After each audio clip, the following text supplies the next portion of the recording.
Good evening, ladies and gentlemen. I apologize for the tardiness, but because of me, they've implemented Indian time. So, my name is Stephen Buffalo. I'm from the Samson Cree Nation, the Treaty 6 area.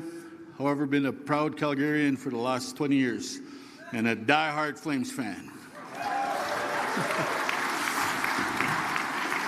Very honored to be part of the Alberta panel. Tonight, we acknowledge that we're in Treaty 7 territory, home of the Blackfoot Confederacy of the Siksika, Kainai, and Piikani nations, as well as the Tsuut'ina and the Stodinakona, Chiniki, Bears Paw, and Goodstoney, as well as Métis Nation Region 3. For all the people who came before us and all who will come after us and all that are here tonight, let's have a great discussion about our province. Now, I'd like to introduce a good friend of mine, a former teammate at Junior B. I have to verify to his son tonight that he did play Junior B hockey. He got 2 minutes in total penalties for too many men on the ice. You know, and he has a face for hockey, right? This pretty face. So, you know, my good friend, Bruce McAllister. Thank you. Thanks, buddy. You're a funny man. Good evening. If you've been watching these things online, you know that Buffalo needs a new joke book because he uses the same one at every panel. And what's actually quite funny about it is he's bragging about our time in Junior B. Meantime, Grant Fagerheim on the panel over here played like 8 games with the New York Islanders way back when. So we actually do have a hockey player with us. Yeah. So let me start by saying good evening. What a crowd. How nice to see you all here. It's fabulous. This is democracy. My name is Bruce McAllister, and I'm happy to be your moderator tonight. I'm really looking forward to it. The Premier of Alberta is here with us tonight.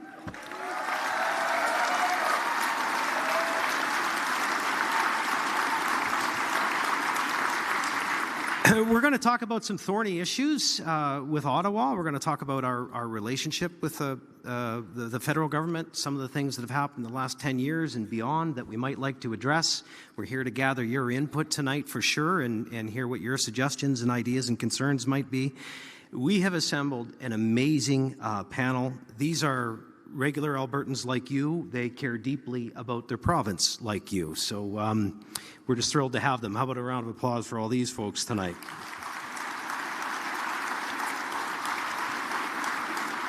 I'll introduce you to them one by one here in a bit, but a few housekeeping rules to go over, and I always say this at the start. Most of these rules won't apply to the great majority of you, but there will be some. So here they are. Number one, please be respectful and mind your language.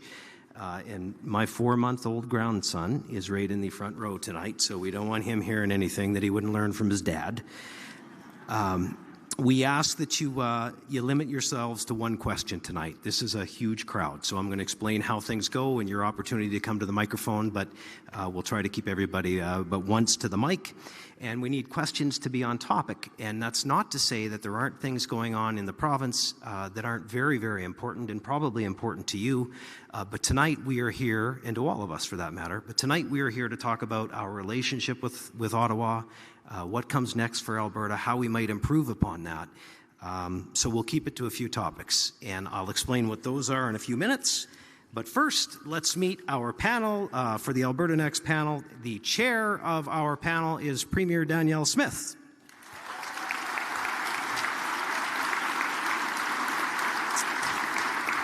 We have our newly elected, or newest elected MLA, Tara Sawyer from Old Stidsbury Three Hills.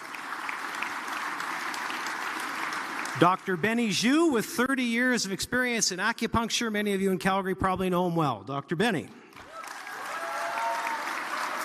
The president of the Business Council of Alberta, Adam Legg, is with us on the panel. My friend, Stephen Buffalo, who is also president and CEO of the Indian Resource Council of Canada. Stephen. The person who definitely gets the second loudest ovation goes to the Minister of Environment and Protected Areas, Rebecca Schultz, who's on our panel. Dr. Trevor Toome from the University of Calgary is with us. We're thrilled to have Dr. Toome. A family doctor in Didsbury, Dr. Aiken Okaswati. If you don't know how to pronounce something, just say it with confidence. MLA Glenn Van Dyken is here as well, a great rural champion for rural Albertans. Sunmita Aman is the chair of the Premier's Council on Multiculturalism. The vice chairman of the Prairies of the Fraser Institute, Andrew Judson, is here tonight. And I mentioned Grant Fagerheim, the president, the boss at Whitecap Resources, and the former New York Islander, which we won't hold against them.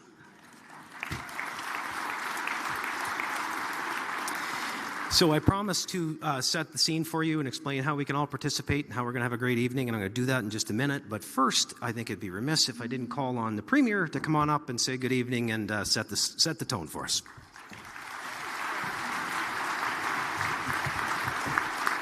Well, good evening, and thank you all for coming. I know we took a few minutes to make sure everybody could get in the room, and it looks like we've got a packed house, so thank you for coming out. I know that we're coming to the end of summer, and there's lots of things you could have been doing this evening, so thank you for spending your time with us this evening.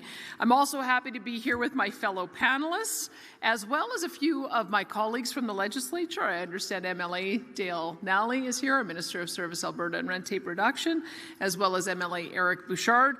I think Miles McDougall signed up. I don't know if he's come in the room yet. Oh, I hear a wave in the back there as well.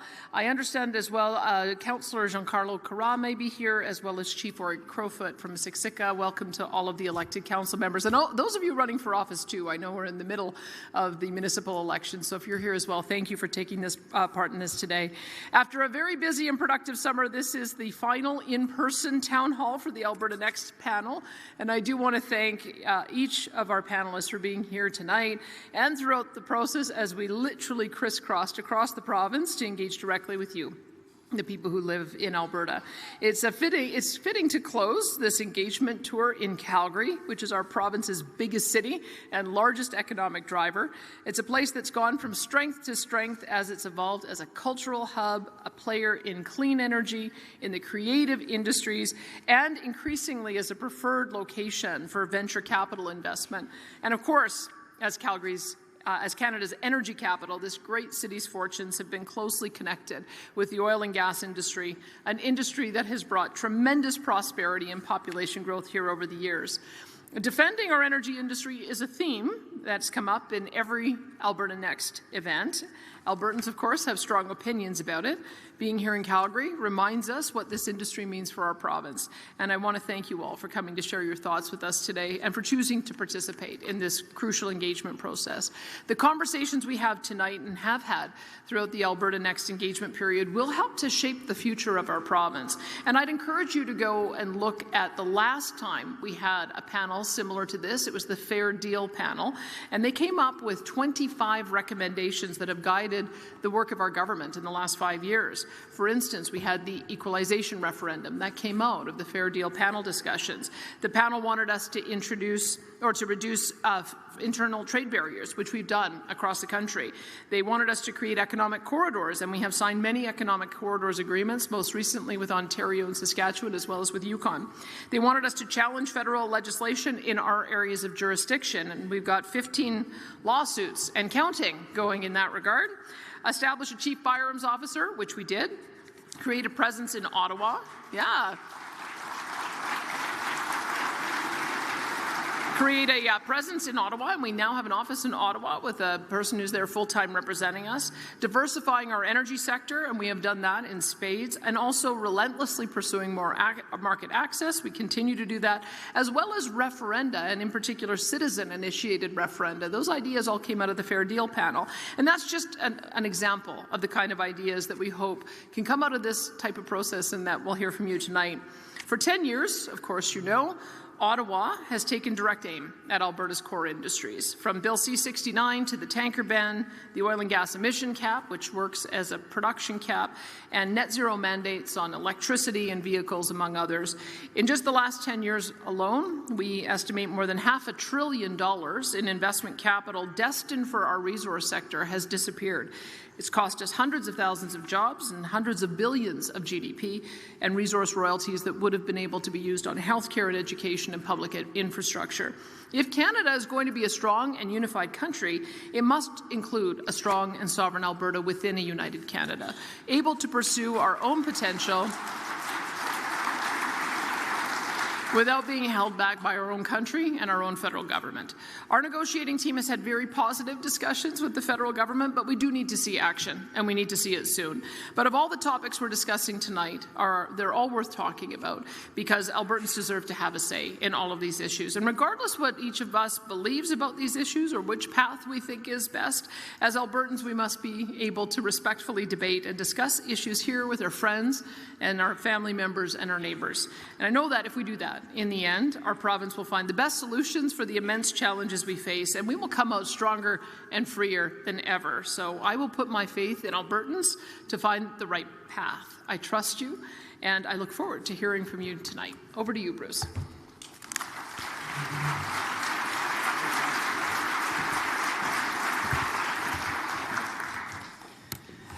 Okay, let's get going. We have prepared 6 very short videos for you tonight, and we hope that they will lay out the topic very well, give you the pros and cons of an issue.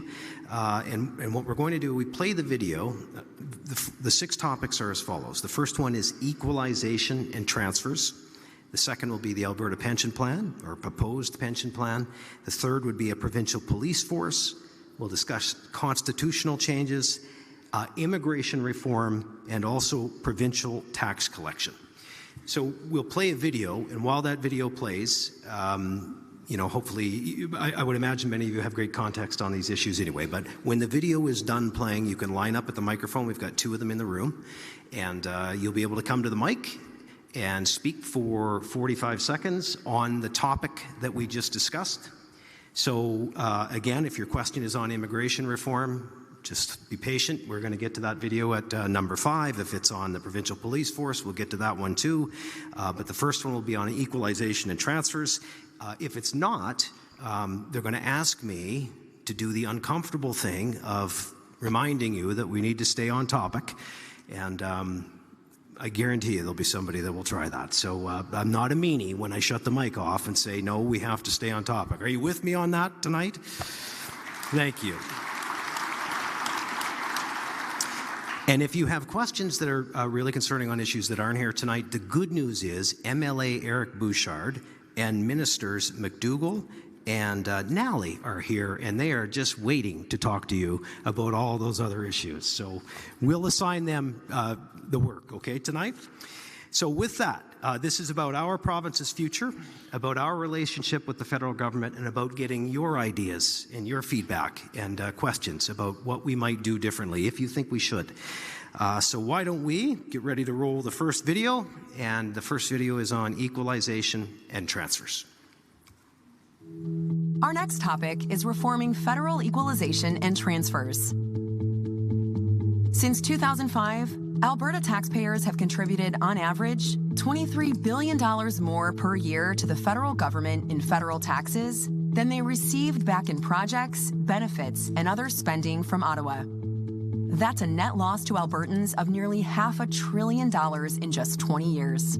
Most of those redistributed Alberta tax dollars are spent by Ottawa and Quebec and other liberal-leaning provinces across the country.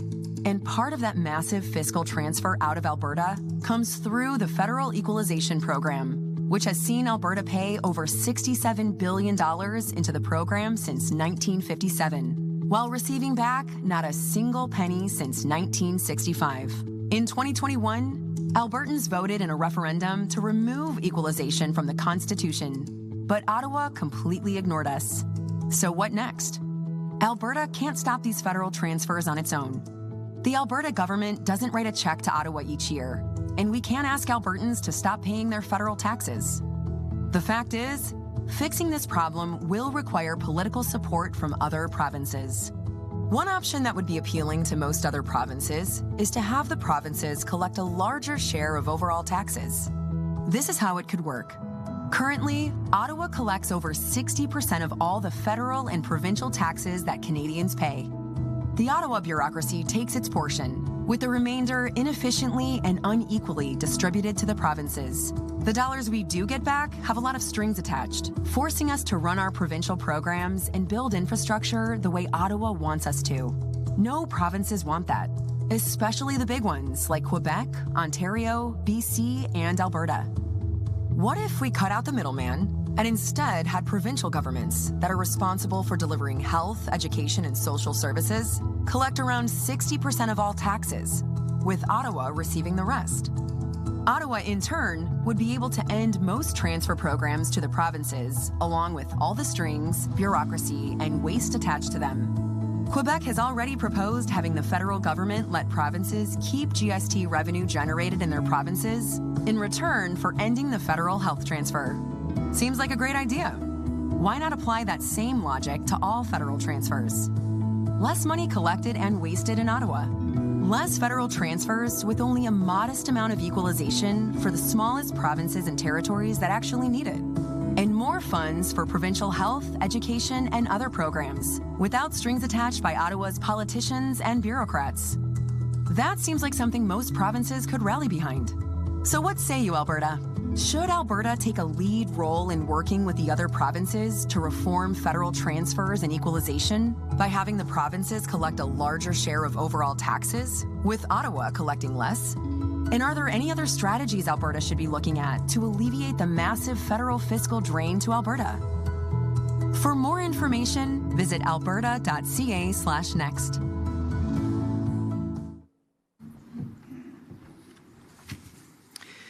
This is usually the time when people rush to the microphone to be the first to speak. So we'll give it a second. Let's go over here. Go ahead. Do you have a comment or a question on the subject that we're talking about? Good evening, Premier and panel members. My name is Ying Yang. I immigrated to Canada 20 years ago from China, currently working as a registered nurse with Alberta Health Services. First of all, please allow me to express my deep appreciation for Premier for your courage and conviction in standing up to Ottawa. It takes real leadership to act. Thank you. It takes real leadership to act for the best interest of our province. In responding to your question, quote, do we want to be like Quebec in managing our own matters, unquote? My answer is absolutely yes. Alberta allocates nearly 40% of province budget into healthcare, yet we struggling each day across the system. Imagine if we invest Yes. the 23 billion back to our system, education, Yes. healthcare, Gotcha. infrastructure, cutting edge technology. Thank you. Yeah. Do you know why I'm stopping you? Because you're like 2 minutes and it's 45 seconds, and I just want to get to as many people as we can, so I have to set a precedent with you. But it was a great comment, wouldn't you all agree, for kicking us off tonight? Thank you. Thank you so much. Okay, let's try the other microphone and get it going. Go ahead.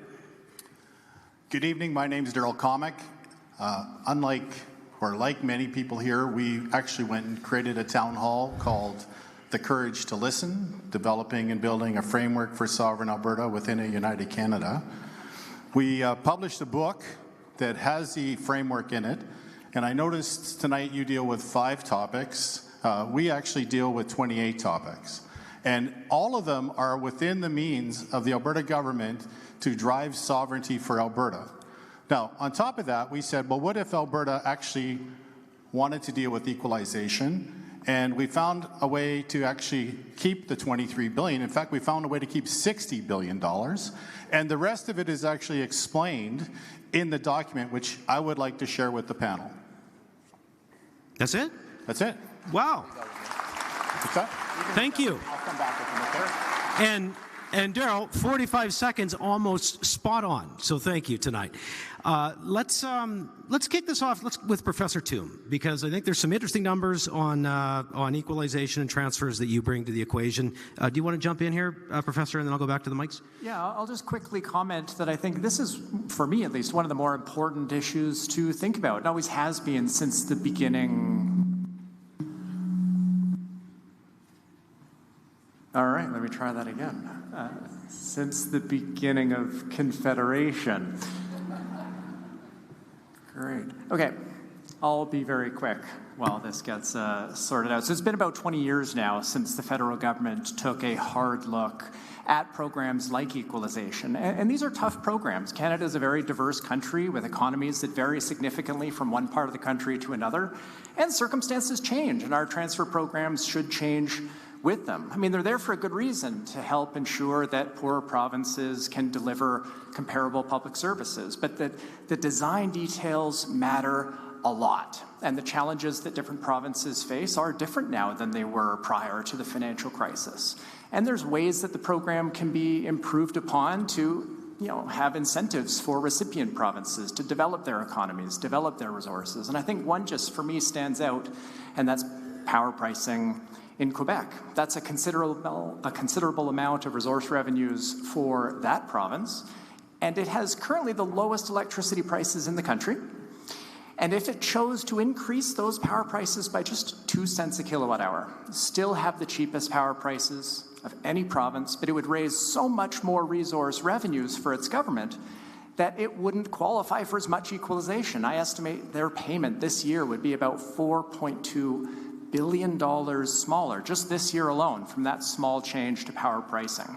And that's just one example of some possible changes that we should think about to the program. And it's not just a conversation for Alberta. I mean, throughout history, different provinces raise concerns with transfers, and typically, the federal government is responsive to those concerns, and I think it should be now as well. Thanks, Trevor. I promise throughout the night we'll hear from everybody up here at least once. You may hear from the Premier and others much more, but I promise it'll be with good context. Let's go over here. Hi. My name is Flora, and I'm a grade 12 student living in Alberta. And every day at school, I see classrooms are overcrowded and the hallways are always packed with students.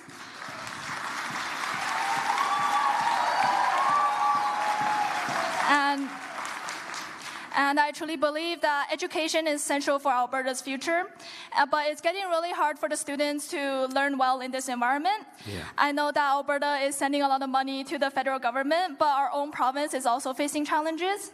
So I believe Alberta should keep some of our own money to invest in what matters here, like education. More funding for schools means smaller classes, better learning, and a stronger Alberta. Thank you. Okay.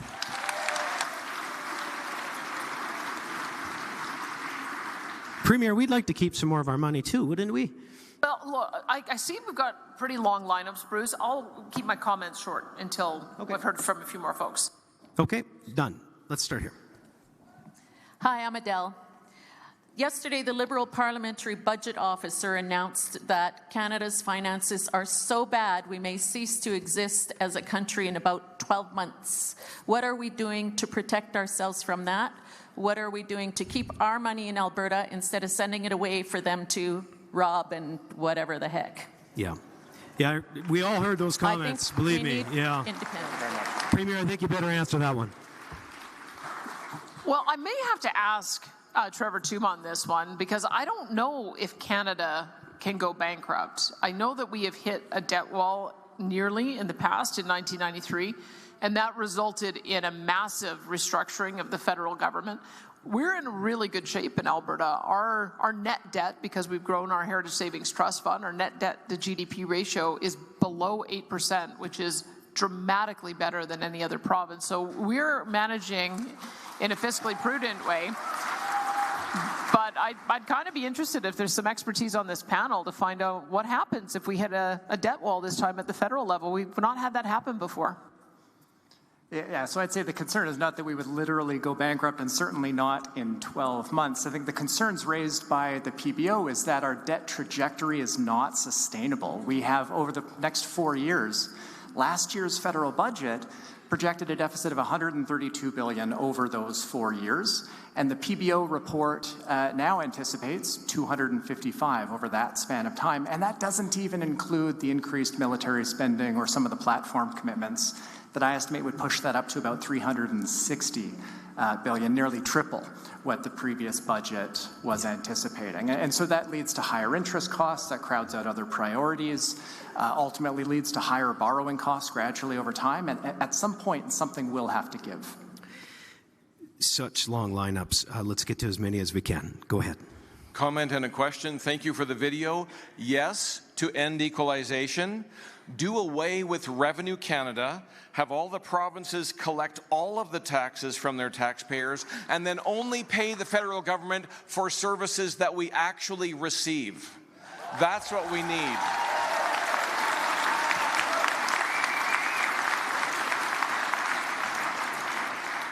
And my question is, why has this not happened yet?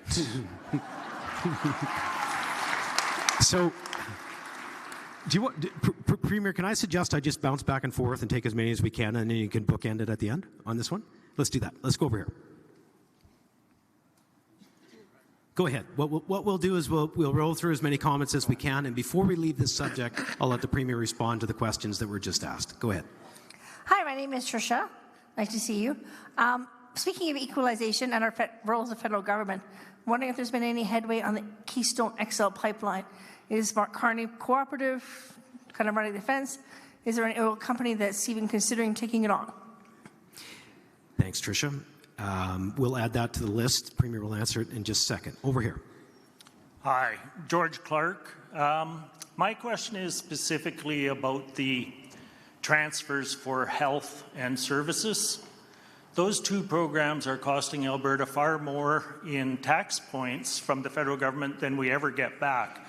And I know that there is a provision within the equalization and transfer payments agreements to opt out of those programs.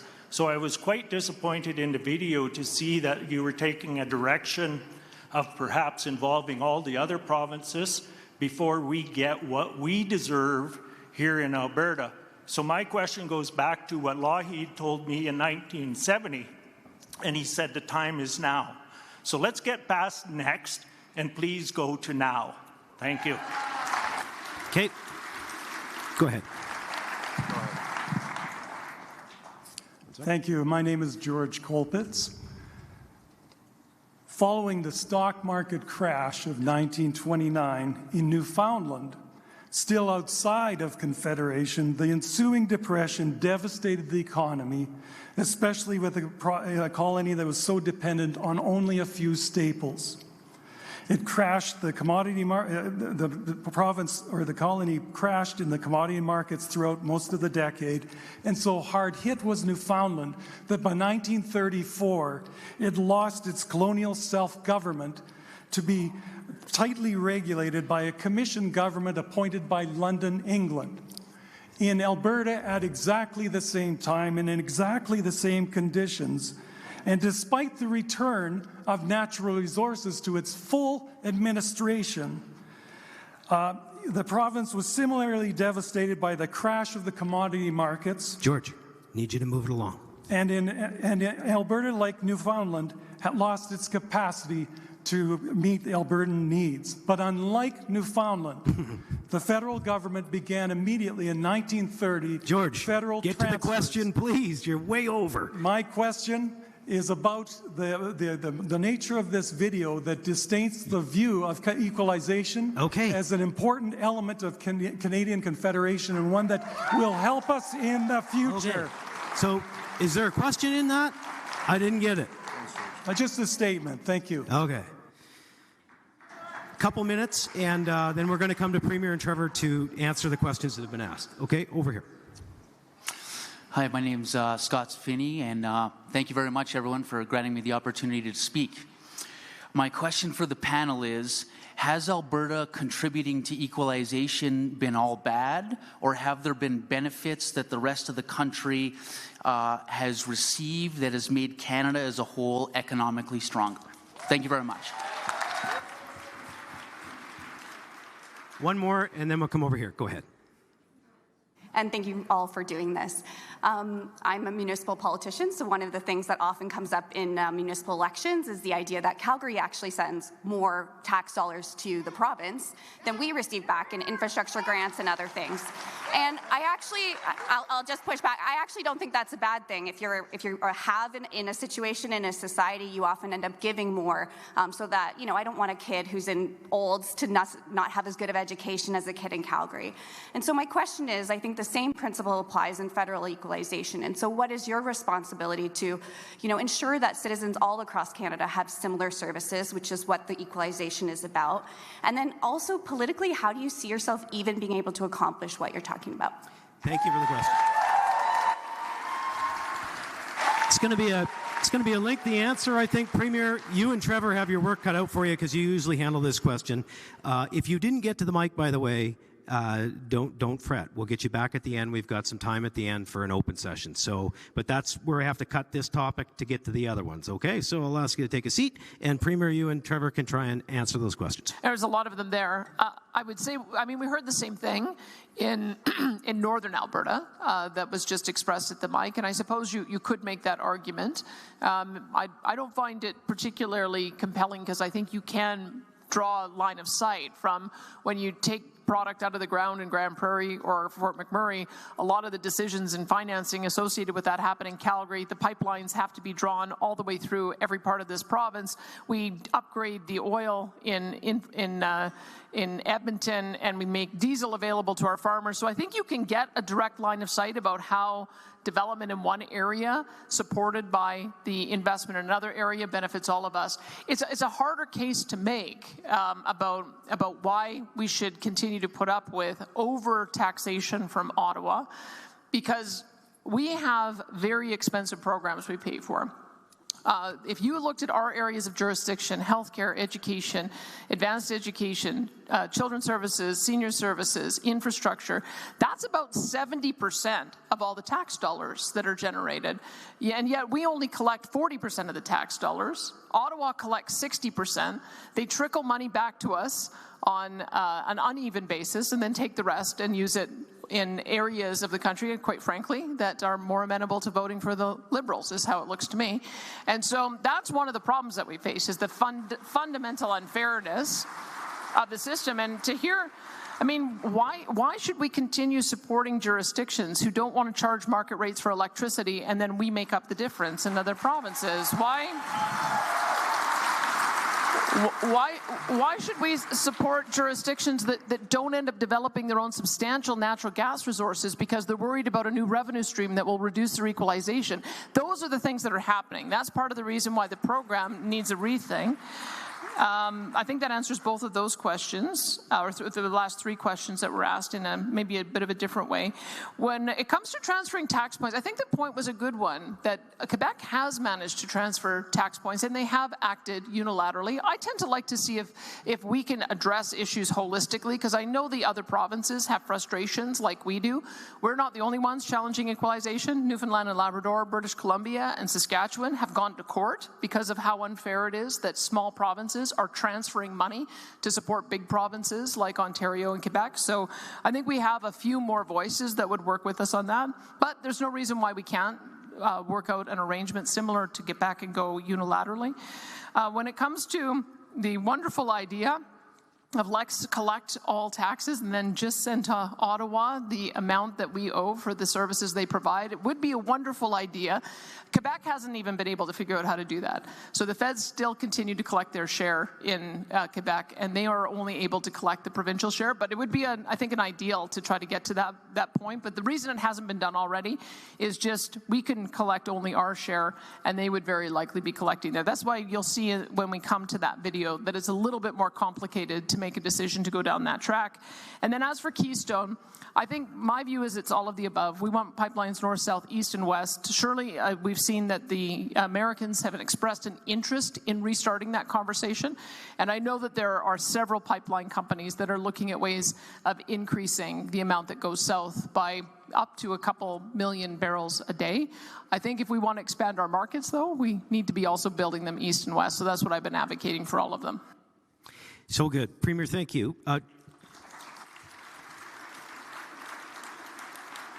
Trevor, did you have anything to add from those final questions? Yeah, a couple quick points. First, on the health and social transfers, it was the case historically that Alberta received less because of the higher value of the tax points that were sent to the province when that, you have to go back to the 70s. But Harper changed this in Budget 2007, fully implemented in 2014 to make those programs common and equal per capita across the board. And that was worth about $1 billion per year to Alberta. And so I'd say the problems with those transfer programs have been fixed.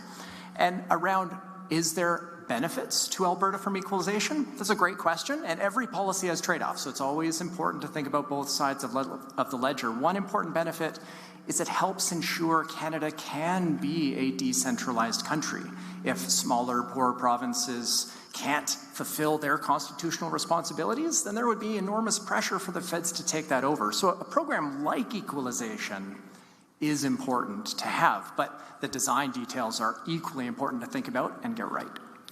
Terrific. Thank you. And thank you for that robust discussion on the very first topic. I'm going to ask you a question, and we're going to take a little straw poll. I'm going to remind those of you at the mic, if you're still standing there, that you need to come back and talk about a proposed Alberta pension plan, which will be the next video. And so if you didn't get up on this topic, we'll have some open time at the end that you can come back.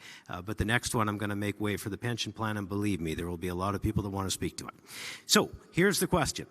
Yay or nay? We'll start with the yays. Should Alberta take a lead role in working with the other provinces to reform federal transfers and equalization? By show of hands, who says yay?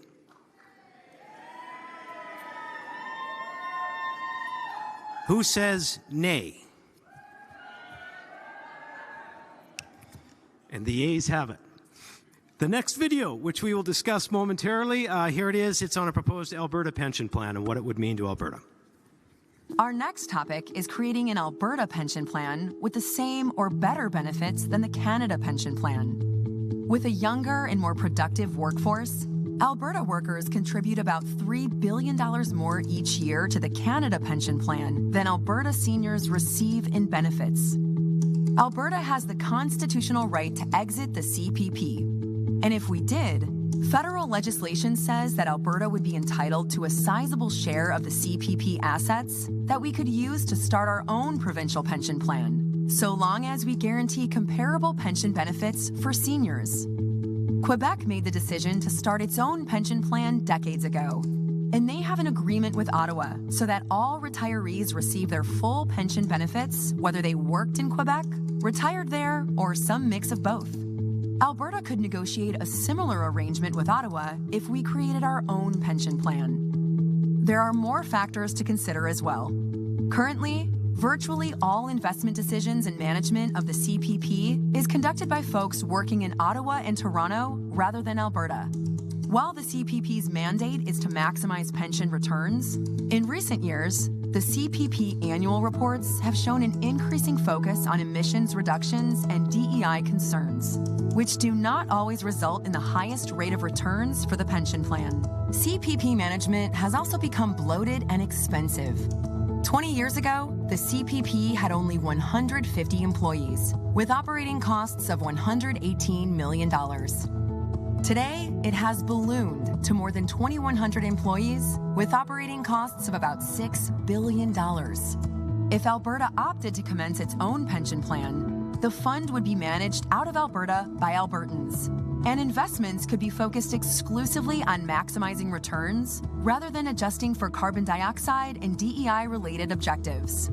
With that all said, the CPP has consistently generated healthy returns and is a stable and critical source of income for seniors in Alberta and Canada.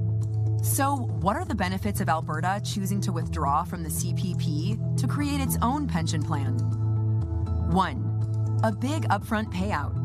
Alberta would get back a significant lump sum by exiting the CPP. The chief actuary in Ottawa has indicated our share would be at least $140 billion. That's plenty to start and build a strong Alberta pension plan from day one. 2. Better benefits for seniors, lower premiums for Alberta workers. Thanks to our younger, more productive population, an Alberta pension plan could result in Alberta workers paying lower pension premiums on their paychecks. or seniors enjoying higher pension benefits, or a mix of both. 3, local control and boosting our economy. An Alberta pension plan would be managed right here at home, creating more jobs and growing Alberta's financial sector. We would also be insulated from the economic and demographic decline in Canada. Our investment decisions could also be steered clear of ideological decision-making and instead remain focused on the long-term rate of return for Alberta pensioners. But there are some risks to consider. 1, uncertain payout. The CPP exit rules aren't clear in the federal legislation, and Ottawa is notoriously anti-Alberta with its decisions. So the size of the lump sum Alberta is offered could be lower than it should be. This could result in a lengthy court battle with the federal government, and it could lower our ability to increase benefit payments for seniors or lower premiums for workers. 2, long-term risk. As with any pension plan, if the plan is mismanaged or Alberta's economy and demographics fall behind Canada, premiums would have to rise in the future in order to guarantee our seniors the same benefits they enjoy today under the CPP. Regardless, as with Quebec, Alberta's government would still be able to guarantee that an Alberta pension plan provide the same or better benefits to Alberta seniors as they now enjoy under the CPP. 3, portability concerns. The Quebec pension plan and CPP have an agreement in place to ensure pensioners get the same single pension, regardless of where they worked or lived in Canada during their career. Alberta would expect a similar arrangement with Ottawa, but it is not guaranteed. So, should Alberta withdraw from the CPP and use Alberta's portion of the CPP to create our own Alberta pension plan? Or should we continue with the CPP as we do now?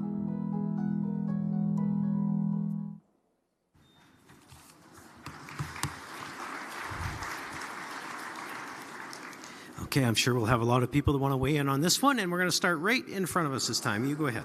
Okay. Just and maybe I'll ask, just introduce yourself and tell us where you're from, and then go ahead. Okay. My name is Frank Zhou. I have been working successful in financial service industry for 20 years. About APP oversight and investments, premium, if Alberta starts its own pension plan, how will our province keep the investment well managed and free from local political influence, while earning returns as strong as or better than the current CPP?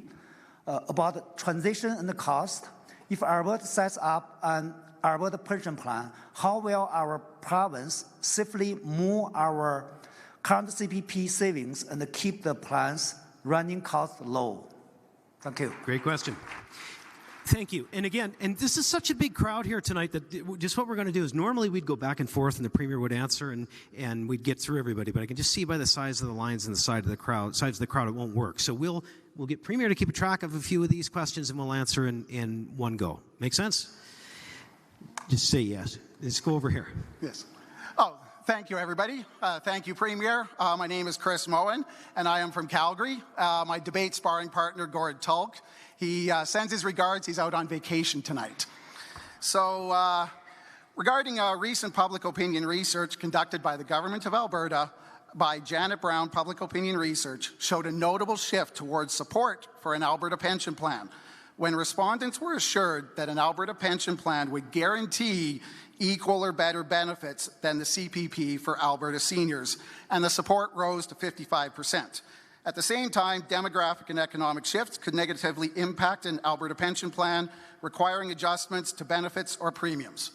My questions for the panel: over what time horizon, are we talking 5, 10, or 30 years, would these economic and demographic shifts have to have in order to have a long-term effect? Yeah. Second question would be, is the guarantee of equal or better benefits fixed at a point in time, as in when Alberta leaves Canada Pension Plan, or are we subject to future fluctuations in the Alberta or in Canada Pension Plan? Okay. Third one. Okay. I'm going to get my pension before you're done this question. Final one. Does the risk model account for demographic shifts in both Alberta as well as the rest of Canada? Awesome. Thank you. Awesome. Thank you. Okay, we'll come to the Premier and Andrew Judson in just a minute because I know he's done some work on this in the Fraser Institute, but let's go over here. Hi, my name is James Choffermuck. I'm from Calgary. We have 2 boys working in the oil patch 12 to 14 hours a day. How do you, they don't have time to listen to the benefits of the APP in Alberta. How do you get that information out to the young people? Because it seems to me the people who are against it is my generation, and the people who are paying for it is their generation. Dr. Toombs,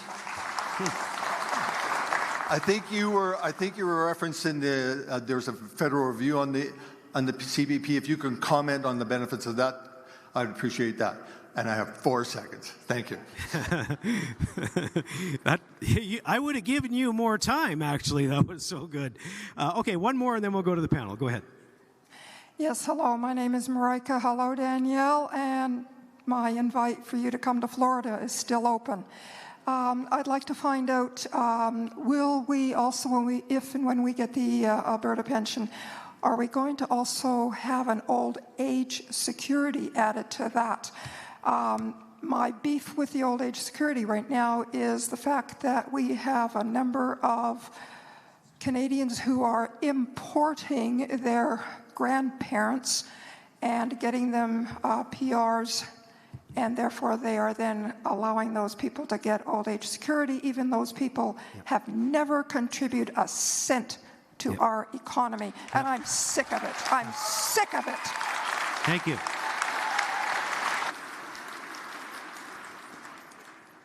Andrew, can you, the Fraser Institute has done a report on some of these numbers, so this might be a good time to come to you. Yeah, thanks, Bruce, and good evening, everyone. This is an emotional issue. We certainly recognize that. 10 for 10 open halls we've had where we're, hearing people just reject the idea out of hand, and we just would reflect that, the Institute wrote a report on the 14th of July of this past year, and basically, if you just get to the math, there's just no question that a Alberta pension would be viable and sustainable and successful. So we do want to reflect on that, appreciating that this is of great concern to many people. But the other thing that I would add, it was pointed out to me this weekend that we were dealing with a federal government that regularly insinuates to the world that the CPP is a federal asset. And they quote IMF data that's a little misleading, netting the pension vision against the Canadian debt. It's not their money. They are custodians. It's your money. It's our money. And an Alberta pension would be viable.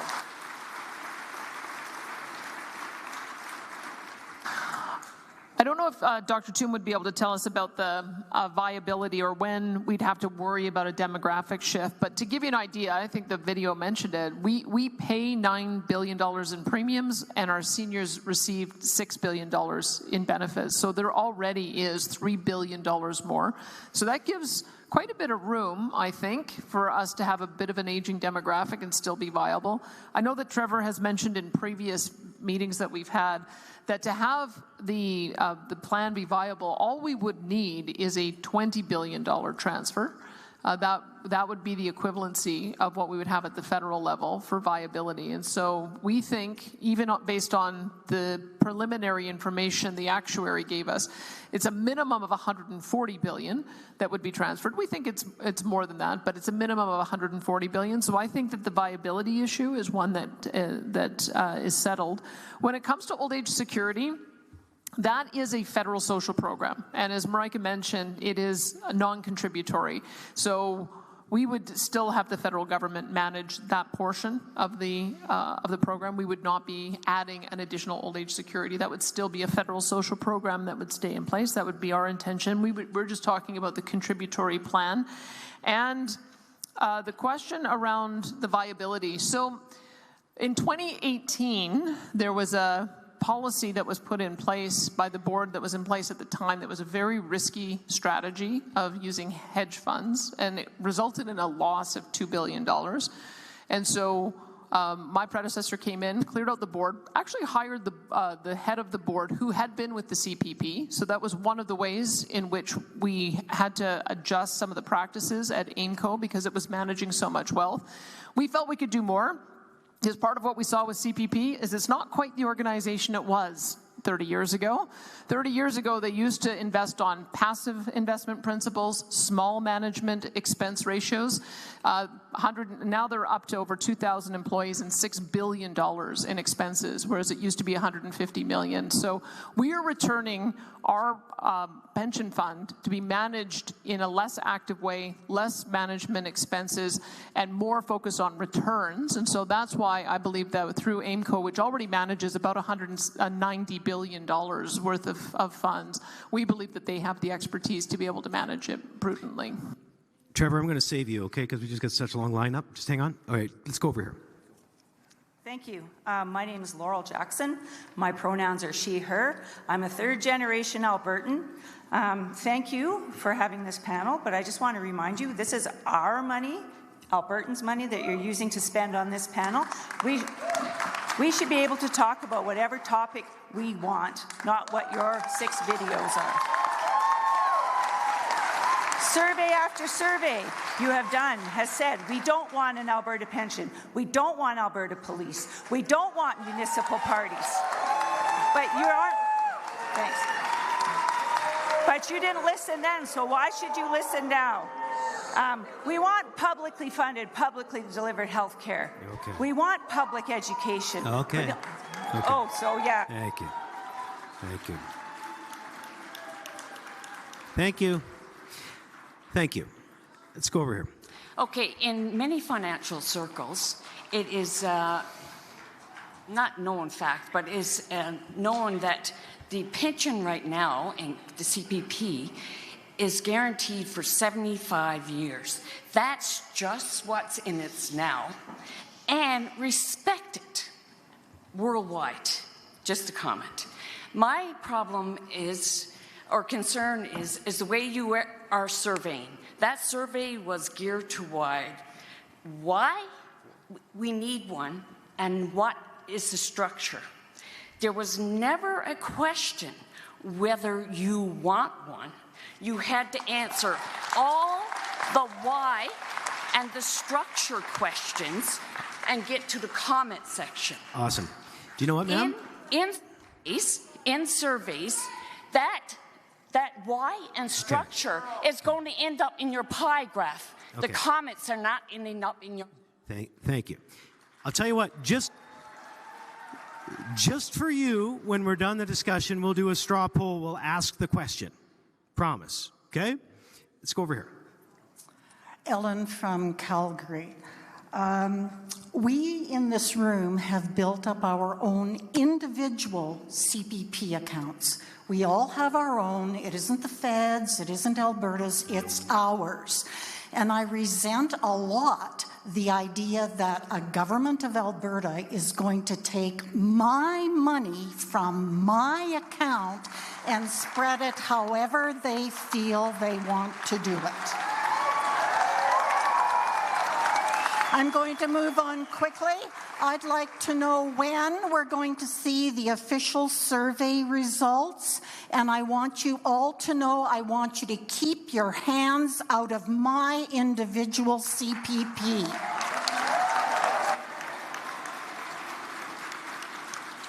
Premier, I'm not sure I can leave that one hanging. Well, I think maybe Trevor Tombe should comment on this, and I know that people believe that there's money in an account with your name on it, but that's not how CPP works. It's a pay-as-you-go program. So the people who are receiving money today are receiving that money from the people who are paying in today. And then the extra amount that our young people are paying goes to Ottawa to be invested in a fund without actually consulting back with the province or any of the ratepayers on how it's invested. So but Andrew Judson has a proposal that we could actually do it just as the last speaker described if we had our own independent plan, that whatever extra there was would be able to go into an account with your name on it, so that if you do end up having money left over and you want to bequeath it to your heirs, you'd be able to. You can't do that now, right? And so that's part of the reason. why we want to look at the potential. The other thing I'd say, because I know people talk about surveys, so most surveys only have about 800 people responding. We have about 1,200 people in this room. And so this is the reason why we're going around, is we're trying to get a gauge of where people are at on whether they want this to go to a vote. When it goes to a vote, that's when you'd have a yes side and you'd have a no side. It would be fully debated, and every single Albertan would be able to weigh in on it. I just don't think that any of us can make a decision off a poll that only has 800 people or a single room full. That's why we've been doing such extensive consultation to see if there's an appetite to put it to a vote. Thank you, Premier. Yes. Okay, Trevor, quickly. Go ahead, Trevor. Yeah, just confirming, there are no individual CPP accounts, full stop. To the earlier question about like what the time horizon is and how much would demographics and migration and so on have to change to undermine Alberta's advantage, these are typically projections that go out to the mid-2080s. That's what I do, and that's what the CPP does in its forecasting. And for context, if we would have migration and fertility rates in Alberta that matched the Canadian average, then I estimate about 1/3 of the Alberta pension advantage would be eliminated, so 2/3 left. And if we looked like Quebec, which has kind of the lowest of both, then about half the advantage would evaporate as well. And that's all the way out through to the 2080s. Okay, let's take a couple more comments. I'm going to hold them from the panel for a minute so we can get through a couple more. Start here. Janet Weiss, Calgary, and I would like Trevor Toom to answer my questions. Alberta Pension Plan is predicated on younger, high earners, contributing less and putting those savings in private savings. But what if what happened in Quebec before their referendum happens here, whereby companies and businesses leave Alberta, residents move out of province, taking their tax base and spending power, real estate plummets, birth rate continues to decline. Where will those high-paying jobs be then, and how will their lower contributions give me as much or more benefits as promised? Okay. In 30 years, when these workers retire, based on lower contributions and being unable to save privately, what will they earn as benefits? Thank you. Trevor, hang on a sec, okay? We got to go over here. Go ahead. Hello, my name is Ben Lag. I know from experience that the Liberals and NDP are internal landlords and cashing out on legislation cuts. We live in poor, unaffordable conditions, and UCP continues to cut healthcare systems. Nurses have a 200-kilometer commute per work shift across Alberta and back again with barely any notice. UCP's comparable pensions means that Alberta will give less than the federal alternative, and any good pension would be publicly available. But Smith wouldn't be stop talking about it. However, the rich will not help us out, pinning light versus dark, disabled versus abled, and left versus right. The ruling class will not pay their fair share and cannot be taxed. Okay. Alberta. Gotcha. Okay. Premier, do you want to respond, or you and Trevor, before we just ask the question? Let me just start by saying that it's a requirement of the legislation that if you do opt out, you have to pay equal or better. I don't know the answer if that has to be if that has to stay indexed as the plan changes, but looking at what was mentioned earlier about the federal government being in very dire financial straits and us being in relatively good financial position, I just don't see that there would be that large a reversal in the period of time that we're talking about. Did you have any comment on that, Trevor? Yeah, just noting that the reversal would have to be completely unprecedented. So us moving into a situation with migration and fertility looking like Quebec all the way through to 2080 just eats up about half the advantage. Now, in a scenario where all the advantage evaporates, it would be higher worker contribution rates that would keep the plan sustainable in that scenario. Had to cut the lines, and I think we're already gonna find another way to shave some time at the end. So those of you can always come back at the end, okay? I promise you can come back at the end. But here is the question: should Alberta create a pension plan with the same or better benefits than the Canadian pension plan? Who says yes? And who says no?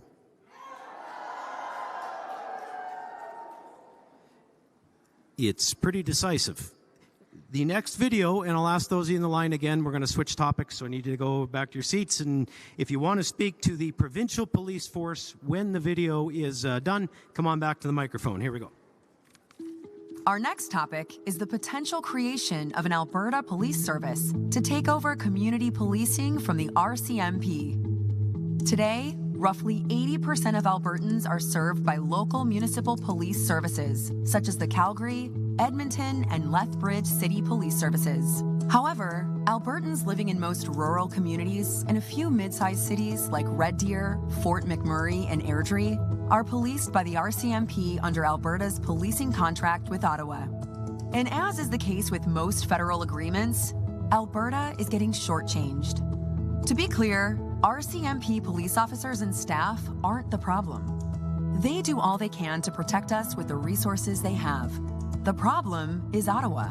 Because the federal government is failing to provide the number of promised officers and resources to Alberta communities under the policing contract, response times are slow, staffing is stretched thin, and officers are often moved across the country at a moment's notice, resulting in little connection to the Alberta communities they serve. Furthermore, because of French language requirements, English-speaking Alberta officers do not qualify for senior RCMP positions. And ultimately, the RCMP's policing priorities are chosen by the federal government in Ottawa, rather than the provincial government in Alberta. Even the federal government itself has recently stated the RCMP should transition away from contract policing when current agreements expire in 2032. Ontario and Quebec have had provincial services for over 100 years. Why not Alberta? So, what are the benefits of Alberta withdrawing from the federal policing contract and creating our own provincial police service to provide community policing? 1, more local, more accountable. An Alberta police service would be run by and for Albertans, accountable to our province and not to the federal government in Ottawa. Police officers and support staff could build long-term careers in the Alberta communities they know and love. And any current RCMP officers and support staff working in Alberta would be invited to join a new Alberta police service. 2, safer rural communities. With local recruitment and stable placements, rural response times would improve considerably from where they are now, and coverage would become more reliable and tailored to each municipality and region. This is especially important in underserved rural Alberta communities. 3, flexible, made-in-Alberta solution. Most Albertans already have local police services. The province would assist larger communities like Red Deer, Fort McMurray, and Airdrie to transition to their own police services, while smaller, rural communities would be policed by the new provincial police service. And of course, nothing would change for Edmonton, Calgary, and other communities that already have municipal police services in place. But there are also potential drawbacks to consider. 1, startup costs. Establishing a new police service requires significant initial investment. Hiring officers, buying equipment, building training infrastructure, and training personnel. Ultimately, the startup costs could reach into the hundreds of millions over several years. 2, loss of some federal operational funding. The federal government currently covers 30% of RCMP contract policing costs. It is therefore likely that there will be additional ongoing operational costs for the province. However, municipalities would not be saddled with those costs. So, should Alberta create an Alberta Police Service to take over community policing from the RCMP? I make this comment before we start this subject. I just think it's so important when we have this discussion, just know that we're not having it about the men and women who serve us in the RCMP. We're grateful for each and every one of them and everything that they do. We are talking about the bureaucracy itself and the system and whether or not we need to amend that for Albertans. So I think that goes without saying, but most of you realize that. So let's go over here to start this one. Hi, I'm Colleen from Calgary.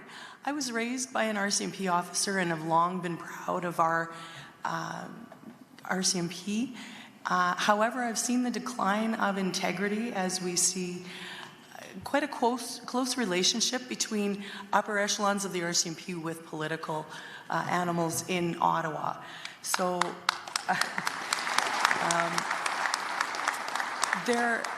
I support the creation of a community police station like sheriffs or whatever that looks like, and would like to see those sheriffs take a vow to the people rather than to government systems. And in March of 2025, a federal government white paper, New Policing Vision for Canada, recommended cancelling RCMP contract policing by 2032. And I think if we do see that removal of services, we can be proactive in creating our own police force. Thank you. And is it possible to purchase the K panel, which is the RCMP division that oversees Alberta? Got it. Colleen, thank you. Thank you. It'll be one question we answer. Really appreciate those comments, though. Thank you. Go ahead. Good evening, everyone. Hong Mei Han from the beautiful Chinese community. Glad to be here to join every one of you for a town hall that is really with Albertans, for Albertans, and by Albertans. As a former Calgary Police Service CPS Asian Advisory Board member, back in 2020, during the pandemic, the Calgary Chinese community has been very actively engaged with the Police Act review with both Alberta Human Rights and Police Commission. Today, while we see rural Albertans really need strong policing, and this conversation has been going so long. Yes. Well, with a review, we see transitions away from federal RCMP contracting may raise issues about funding, service continuity, and federal provincial responsibilities. Thank you. A quick question here. Yes. How will provincial police oversight be structured, including provincial municipal police commission, civilian review, and indigenous governance? Excellent. And what steps will ensure a smooth transition? Okay. Thank you. Okay, I have to do this again. 45 seconds, please, so that we can hear from so many people. And that's not to say that the comments aren't great. They really are, but that's the sweet spot. Over here. Yeah, good evening. The only reason I got up was I found the video relatively disrespectful of our CMP members, and I'm glad that you made mention of that. And the reason I'm here is I'm a clinical psychologist, retired, and one of my duties was to do fitness of duty assessments for members of the RCMP that worked in very isolated rural areas, including Alberta. So the only thing I would say, because I have no opinion, I have not enough information between policing, using your own police versus the RCMP. But if you do, it would be really good that you do offer fitness of duty assessments even to police due to the hard work that they do. Thank you. Let's go here one more first. Marilyn from Calgary. I'm disappointed tonight that we did not sing the national anthem. I think that would have shown respect for our fallen veterans, including my father-in-law, who was a POW in Nazi Germany for 20 months. No way, no how will I ever agree to a separation vote for Alberta. I will never agree to Alberta becoming the 51st state. I ask you, Premier Smith and ministers, to find an off-ramp for this misguided folly. If you think that you can better manage the programs such as the Alberta Pension and the RCMP, I have one word for you, and that is AIMCO. AIMCO gutted the Heritage Trust Fund, government employees' pension, and then the UCP let them take over the already well-managed teachers' pension. Thank you. Please find an off-ramp for this. Thank you. She'll be voting no to the question. Let's meet another member of our panel. Tara Sawyer is the MLA for Olds Didsbury Three Hills, recently elected. I guess not so recently now. Tara, it's been a while. You're like a veteran, but you tell an interesting story about door knocking when you were running in the election recently, and RCMP and police. So go ahead. I promise to keep it short this time. First of all, thank you, everyone. It's a privilege to be able to hear from you and everyone else in Alberta. I am representing a rural riding where we do have a serious problem when it comes to crime and how they've figured out to target us.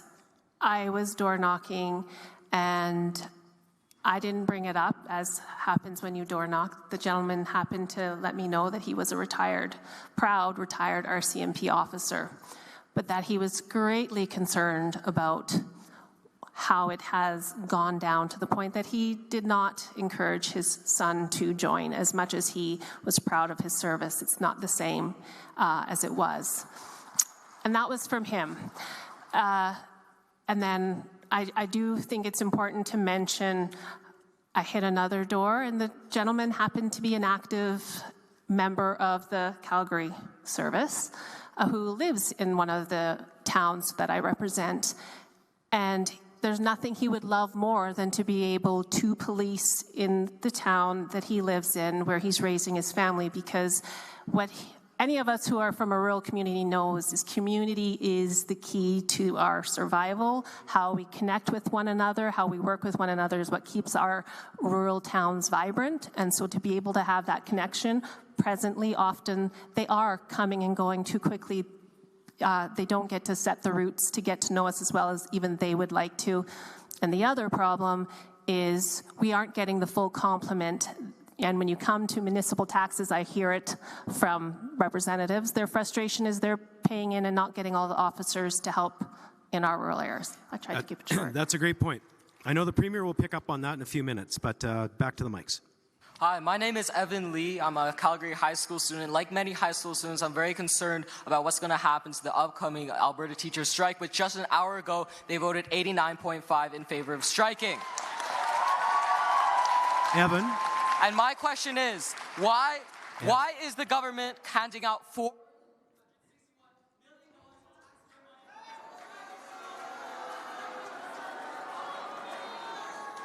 Here's the thing, Evan. Evan, I applaud you coming here to speak. I don't applaud how you're trying to speak. It's not making any sense. So we're going to move along, okay? Let's go over to this microphone, okay?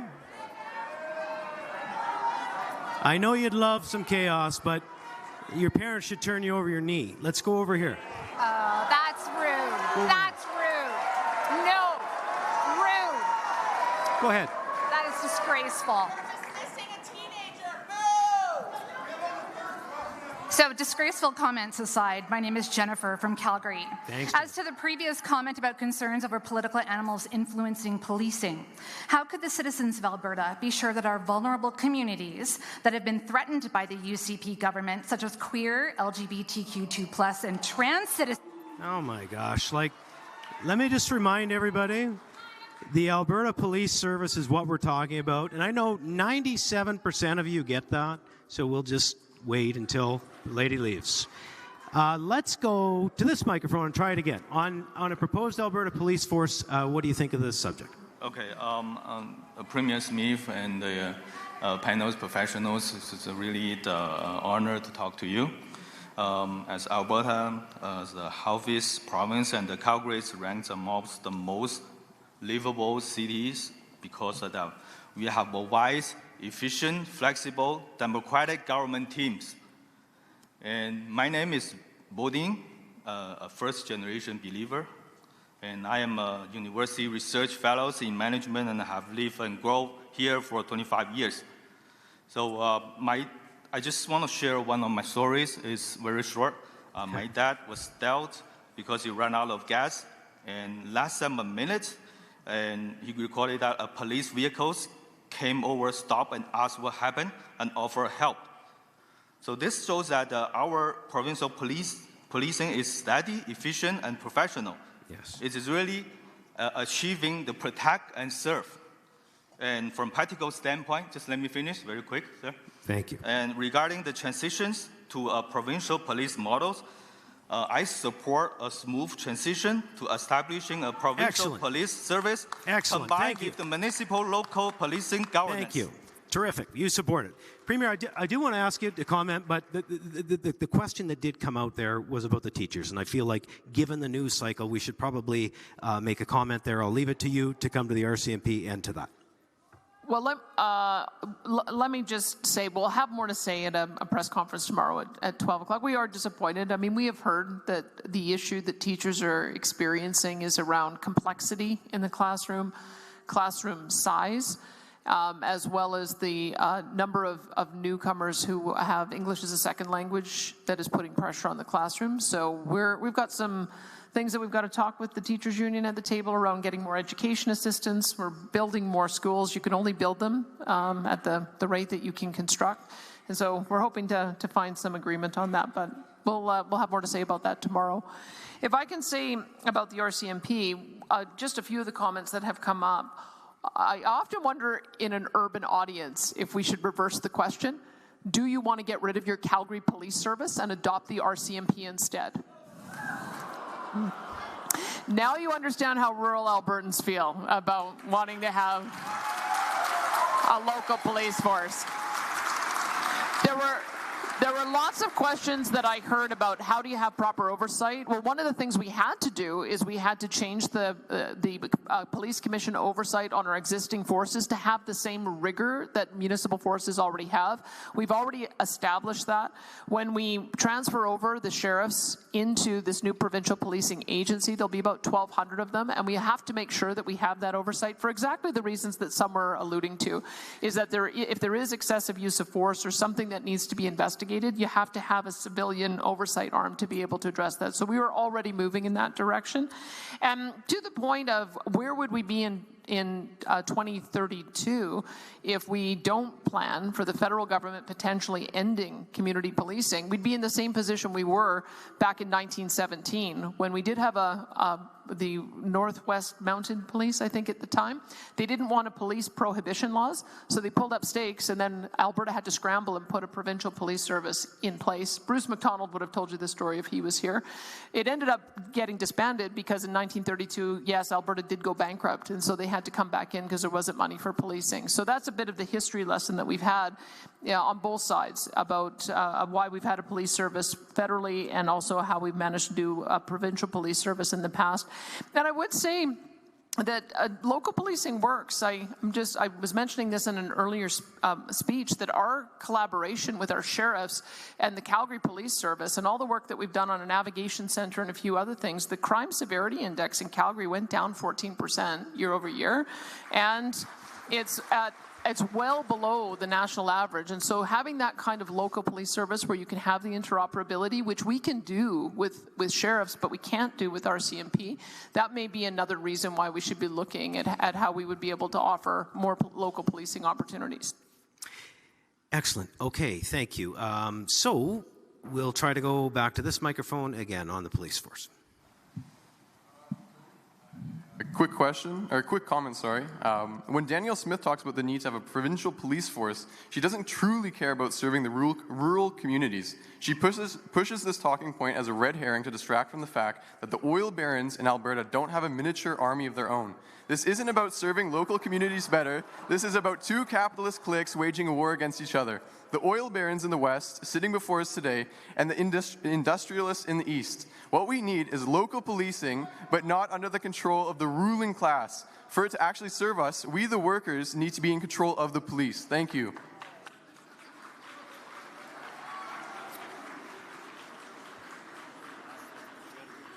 Over here. Okay.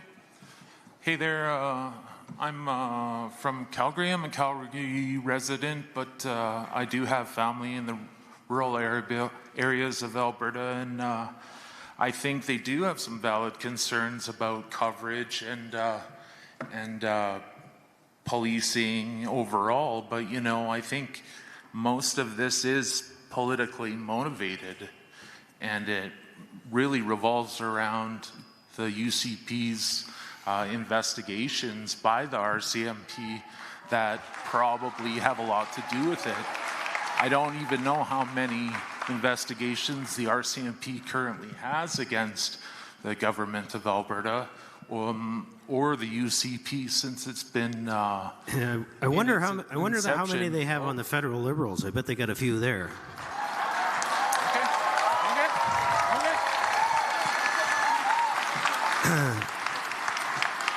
We ran out of time again, so let's ask the question. Should Alberta create an Alberta Police Service to take over community policing from the RCMP? Who says yes? Who says no? Isn't it amazing? Isn't it amazing? Okay, the next we will watch is on constitutional changes. And again, you can come back up in the end if you didn't get up, okay? Our next topic is Alberta taking a lead role in working with other provinces to pressure the federal government to amend the Canadian Constitution to empower and better protect provincial rights. The Canadian Constitution, including its Charter of Rights of Freedoms and sections on the division of powers between the federal and provincial governments, is foundational to our democracy. The enforcement of the Constitution by governments and the courts ensures our rights and freedoms are protected, and that our provincial and federal governments generally function as they should. But no document is perfect. Some things that made sense 150 years ago may no longer make sense today. That is why the Constitution contains an amending formula that permits the Constitution to be altered should enough provinces and the federal government agree to it. Over the last decades, several outdated and unfair problems with the Constitution have been identified, but no tangible progress has been made to fix them, due primarily to a lack of federal and provincial leadership. Examples of proposed constitutional reforms include the following. 1. Amending the division of powers to indicate that core areas of provincial jurisdiction, including over natural resources and health, are immune from federal legislation, and to also ensure that in shared areas of jurisdiction, such as agriculture and immigration, provincial laws prevail over federal ones. 2. Imposing constitutional limits on the federal spending power in areas of provincial jurisdiction, including a provincial right to opt out of federal spending measures with proper compensation should they so choose. 3. Adhering strictly to representation by population in the House of Commons. Right now, those living in smaller provinces are greatly overrepresented when compared to those living in larger ones. 4. Either abolishing the Senate entirely or having it actually represent provincial interests as originally intended by mandating an elected Senate with the same amount of senators representing each province. 5. Allowing provinces to appoint their own King's Bench and Court of Appeal justices, rather than having those appointments made by the federal government. 6.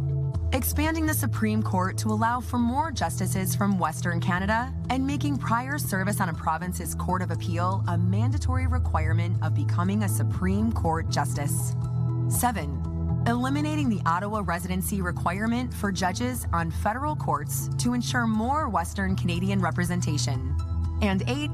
Mandating provincial approval of the appointment of a lieutenant governor to a province by the federal government. There are, of course, many other potential constitutional amendments that are worth discussion, but this is a start.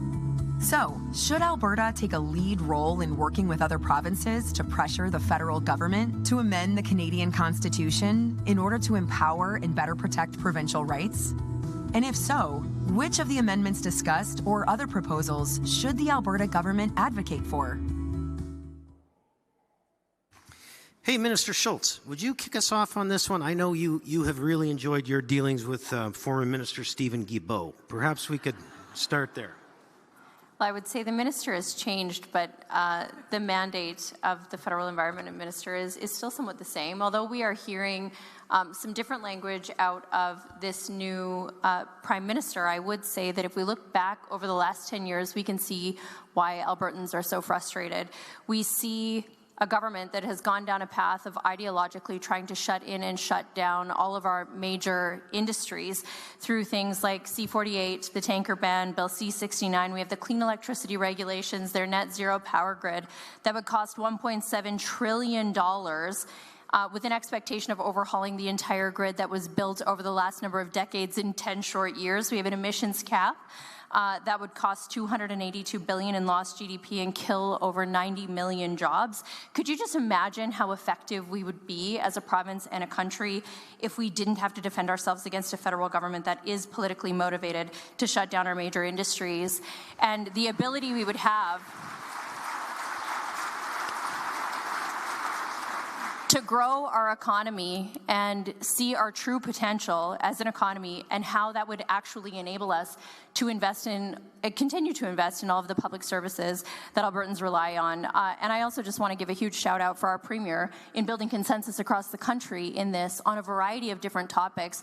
I know very few political leaders that take direct democracy this seriously, that we have been traveling the province, talking to Albertans face to face over the last 2 months. And so thank you, Premier, for your leadership on that front.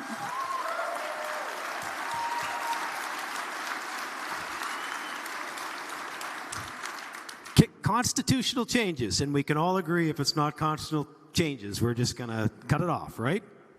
Over here. Hi, I'm Ross. This question is for the Premier. Given that our form of Westminster government is designed for colonial rule and our Constitution fully embeds its full power to Central Canada, in which they will never give up, and the Bill of Rights is used by Ottawa as a suggestion, not a right. After 120 years of this, why should Albertans support staying within Canada when everything else tells us to go?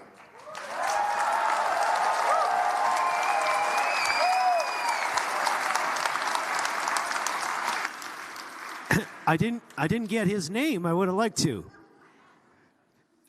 Premier now? Yes? Yeah, I'll just say, because I wish Michael Binion was here, he would normally talk about the evolution of our Constitution. And I don't dispute the way the country came together, and then it's taken us some time to get to an equal status. We were Rupert's Land and then Northwest Territories and then became Alberta, and then the Resource Transfer Act didn't happen until the 1930s. But slowly but surely, we've been taking on more and more roles of a responsible government. This is one of the papers that Michael Binion has written, is that as you develop more capacity, then you exercise more of the jurisdiction that you have. Quebec, because they're double our population, and also because they've got unique characteristics to maintain culture, they have taken on all of these roles of responsible government. They do collect their personal income tax. They do have their own pension. They do have their own police. They do have their own control over immigration. But I would say I'm not as gloomy, I don't think, as the last speaker. I think that this is the stage where we're asking the question: is should we take on more of the roles that we see other larger jurisdictions taking on? And I think that one thing I should also just mention, because I had to sign off on an agreement with Government of Canada, and the language of the agreement was really interesting, because we signed for His Majesty in right of Alberta, and they signed for His Majesty in right of Canada. We are not a subservient level of government. We get our executive authority directly because of the Constitution, and we both have the oath that we swear to His Majesty. And that's something that I think the federal government forgets, and maybe some Albertans forget from time to time, is that we are not meant to have the federal government invade our jurisdiction, just as much as we cannot invade their jurisdiction. We're trying to just get them back to honoring the current letters of the Constitution. And then this section is also talking about if there's anything more we should do. Over here, sir. Good evening, ladies and gentlemen. Premier, it's good to be in your company again. Last time we met was at a stormy night in Delia when the formation of the Wild Rose, and I spoke on property rights there. Thrasymachus was a sparring partner of Socrates, and to paraphrase what Thrasymachus said, he said, no matter what form of government you have... Hang on one sec.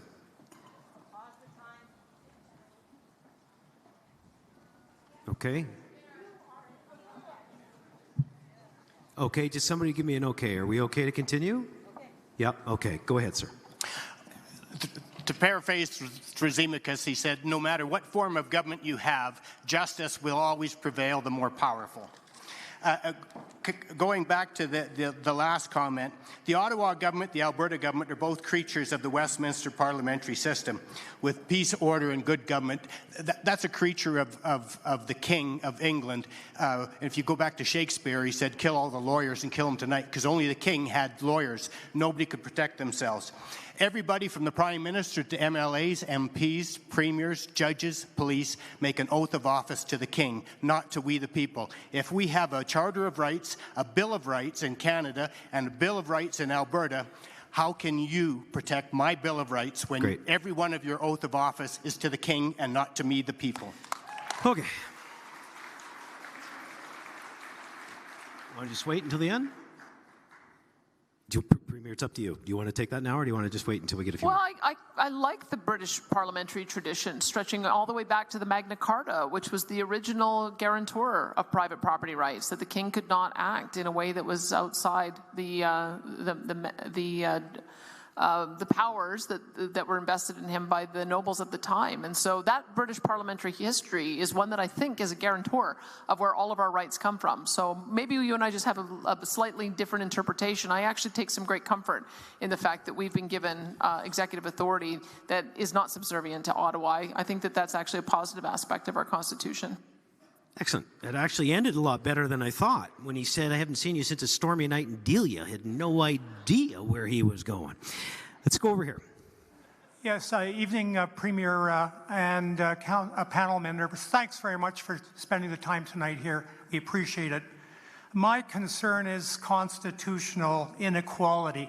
Alberta and Western Canada has been suffered under it for the last 120 years. I don't think many Albertans, many Canadians are aware that we have only 1/4 of the number of senators that Ontario or Quebec have, that we don't have representation by population. There's grandfather and senatorial rights that skew pure representation. And I don't think most Albertans are aware that this is an important thing that we need to do to reform the country. Yep. I just wanted. Go ahead. Well, I just wanted to say, please work with premiers of other provinces. Please communicate our need for this. This is something that is critical. Either we become equal Canadians, or I think a lot of Albertans will say it's time for an exit. Okay. Thank you. Thank you.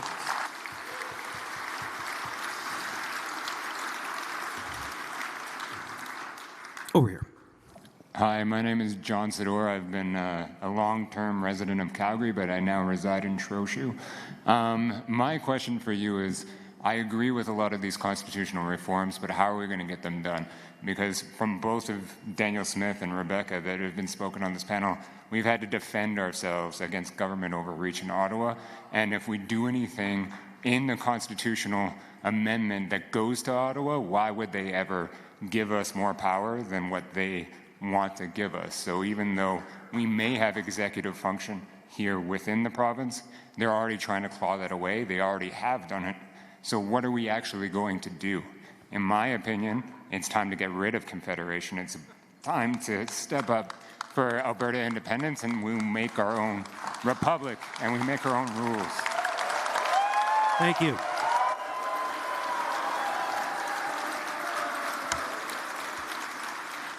Premier, I'm going to ask you to respond to close it when we do this subject in the closer, okay? Over here. My name is Mitch. The constitutional question speaks about empowering Albertans to take control over their own resources and wealth. But any sort of constitutional change will lead to deepening capital arrangements, securing a stronger position for Alberta's capitalist class. We, the Revolutionary Communist Party, say that the working class Albertans control the fruits of labor that they create and produce as per the needs of the working class, rather than for the profit of Alberta's capitalist class, which you support.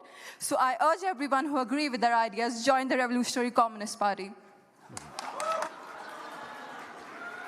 Thank you, comrade. Thank you, comrade. Over here. Right here. Good evening, Premier. Good to see you again. And hello to the rest of the panelists. Thank you for doing what you're doing right now and getting feedback from the people. John kind of took it away from me with the last statement that he said, but I'm curious because there is a challenge right now in front of the Supreme Court of Canada. If we were to get overruled by the Supreme Court, how far are we ready to go if we get a no from Ottawa? Thank you. These are some good questions. I can't wait to hear the Premier respond, but a few more from the mics. Good evening. My name is Zi Gao.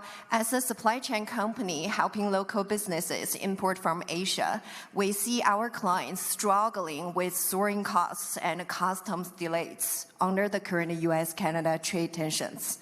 Our concern is which specific constitutional amendment would you pursue to let Alberta control its own export-import rules or directly negotiate trade deals for its resources? And how would that concretely boost our economy and export competitiveness? Thank you. Thank you. Go ahead. Premier Smith, your government anti-trans legislation has been condemned. Sorry.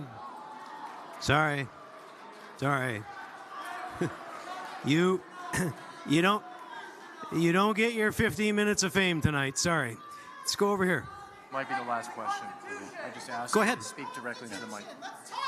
Go ahead. Blaine Sellers, Calgary, and more specifically Bridgeland.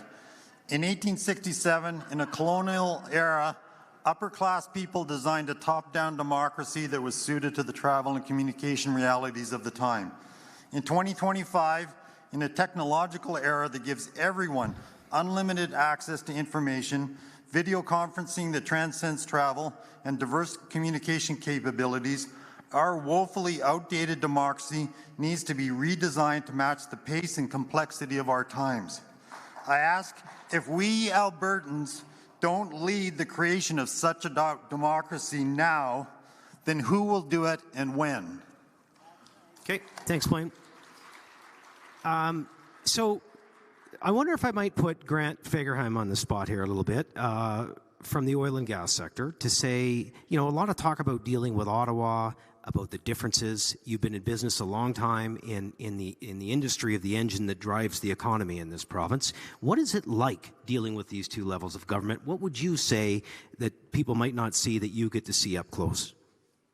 Yeah, thanks, Bruce. And just to everyone here, as Andrew had referenced earlier, this is people are highly passionate about their province, and they should be, about controlling our resources, both on the natural resources as well as our financial resources, for the benefit of Albertans firstly, but for all Canadians. And we're not afraid to share, from a constitutional perspective, the resources that we do have, just being allowed to develop them. Rebecca referenced the Impact Assessment Act, the Bill C-69, no more pipelines, the tanker ban. These are things that Danielle, we're fortunate that our Premier, Danielle Smith, is fighting for on behalf of all Albertans. So when I look at all of these, the overreach that does take place federally from a constitutional perspective, my comment always comes back to the federal government should not have a say in provincial affairs unless a province has a say in federal affairs. Thanks, Grant. We're going to go over here. Go ahead. Right now, okay. Yep. Just introduce yourself and where you go. Premier, I'm asking this difficult question publicly tonight because I have been ignored by the very party that I voted for. I am a victim of the College of Physicians and Surgeons of Alberta, who operate under your provincial leadership. Right now, there is not a lot of accountability for doctors. In fact, multiple doctors have been charged with crimes such as the possession and dissemination of... Can I get Minister Nally or Minister McDougall or Eric Bouchard to help this lady? You've got an issue. We'll try to help you, but we're going to try and stay on topic, okay? Over here on constitutional changes, I know you see it. Go ahead. Hi, my name is Nicole Watkins. I'm from Okotoks. And I have a comment and a question. My first comment is that I do not believe we've ever had a premier in decades that has the capability, that has the articulate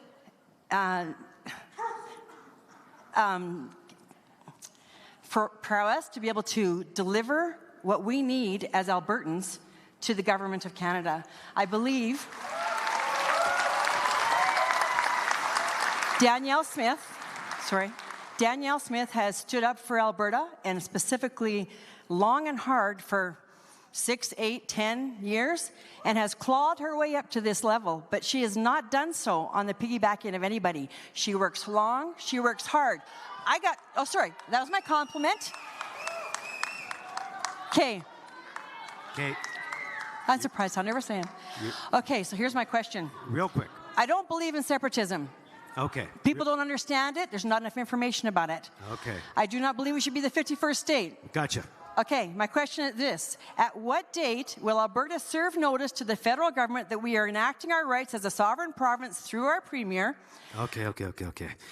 We're up to 2 minutes or so. Premier, can you close this one off, and then we've got to move on. Well, I will. We've had the young communists join us for a couple of our Alberta Next town halls, and I just encourage them to look at Venezuela, that has probably the largest resource wealth on the planet, but they can't develop it because there's no innovation, no capital, and no interest in investing in that economy. That's what happens when you subvert those who have the capital and the know-how to be able to do it. You just don't end up developing the wealth. I'd also say that the issue around the Constitution, whether it should be open or not, I understand the skepticism. I was on the yes side of the Charlottetown Accord referendum back in 1993, and it ended up failing at the time. And I think people just thought, we cannot do these grand bargains where we're trying to get everyone around a table to compromise. And so I think nobody's tried for over 30 years now. And so that's the question. Is it worth trying? Because there really is no other way to get the kind of fairness we're talking about with the Senate, with the House of Commons, and with some of the other things in that video without going to some kind of constitutional table. That being said, the Constitution has been changed bilaterally. Quebec managed to get the House of Commons to recognize them as a distinct society. And so they were able to do that bilaterally. Nunavut was created as a separate jurisdiction and just recently got some devolution of powers around the resources. And again, that was done bilaterally. So it is possible that some of the things that we could do would be done bilaterally. But this is part of the reason we are consulting on this one, is that we just want to see if there's an appetite for us to get into a big, broad-based constitutional discussion. I do think the other provinces have the same frustration that I do, and that may be the difference that we have right now. It's not just Quebec, it's also Saskatchewan, it's also British Columbia. It's also, quite frankly, even some of the issues being raised in Manitoba and Ontario as well. So I can tell you that we have a lot of common cause around the Premier's table about how much the federal government has overreached. And so that may be the moment in time. That may be the opportunity that we have. When it comes to the issue of how we make our decisions, we have a hybrid here in Alberta. Part of the reason why we embrace things like recall, initiative, citizen-initiated referenda and general referenda is because that's the way that you have the direct democracy. That's why we do these town halls, and why a few of the ideas that we're talking about, if we want to move forward of them, we want an affirmation from the people of Alberta. There aren't very many jurisdictions that do that. The one jurisdiction that uses this mechanism the most happens to be California, and so our bars for signatures are a little bit higher than what they have in California, but they regularly have 10 or 12 different initiatives on their ballots. And they're not really known as being a very conservative jurisdiction. It's just a mechanism for the people to put forward what they like. So I hope that we've been able to find that balance. We can do some of those things without constitutional change, but true enough, to be able to get some of the other changes we're talking about, it would require some constitutional amendments. Excellent. Here's the question. Should Alberta take a lead role in working with other provinces to pressure the federal government to amend the Canadian Constitution to empower and better protect provincial rights? Who says yes? And who says you like them just the way they are? Not very many. So the next video, I just want to say to the lines, got to clear the lines, because the next video is, I can guarantee, is going to spark a lot of emotion. People want to speak to it. So the next video is on immigration reform. Our next topic is Alberta taking more control of the immigration system to counter Ottawa's open border policies, which are driving up the cost of living and are not aligned with the needs of Alberta's economy. In just over 100 years, Alberta's population has grown from a few 100,000 farmers, ranchers, and First Nations peoples to a province of over 5 million, with one of the most prosperous economies in the world. This great success story would not have been possible without new Albertans moving here from all over the world. That is why Alberta has always welcomed newcomers looking to contribute to our province's economic success and unique culture. And we always will. However, as all Canadians intuitively understand, the number of newcomers entering the country each year needs to be sustainable, and everyone wanting to come should be committed to upholding the Canadian values of hard work, love of freedom, and peaceful coexistence. Sadly, Justin Trudeau's Liberals upended Canada's immigration system for over a decade by instituting an open borders policy that permitted millions to enter Canada each year, often without any sort of proper vetting, job prospects, or needed employment skills. The results have been disastrous. Housing prices have skyrocketed. Unemployment keeps increasing as immigration outpaces job growth.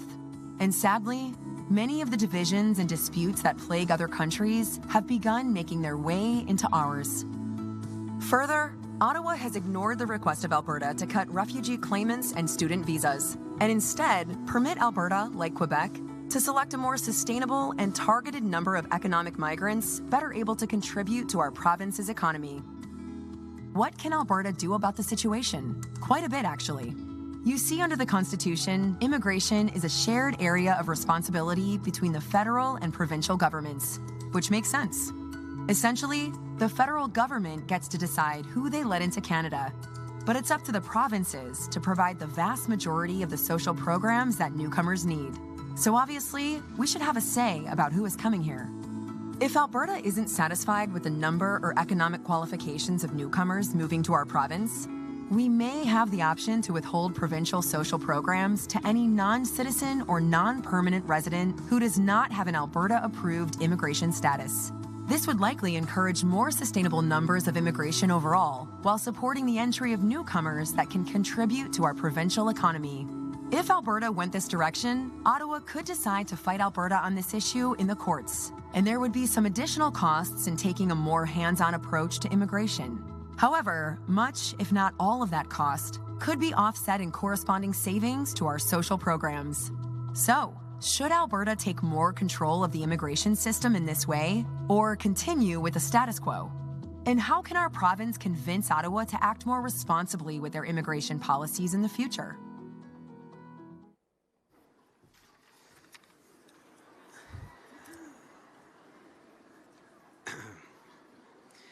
Okay.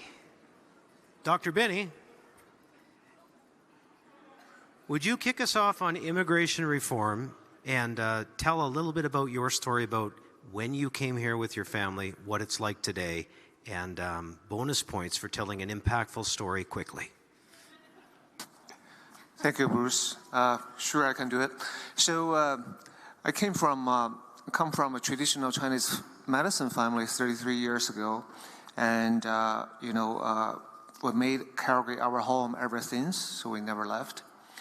So 33 years ago, when I first came here, there was quite a bit of program helping me to settle in, helping the talents to match the needs, and so we can contribute and give back to the community. So if you look at today's program, it seems like the federal government is focusing more on the game of numbers, how many people we come in instead of matching the talents and the needs. We got employers cannot find quality employees, and we got newcomers just can never find jobs. Some of them don't even try because there's benefits of not even trying. So there's clearly a mismatch or disconnect between what we need and who's coming. So I will say, Bruce, we need an immigration reform. Yeah. Period. Thank you.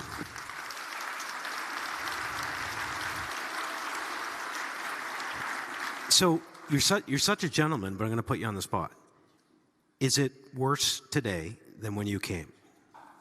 It's not even comparable, I would say. Okay.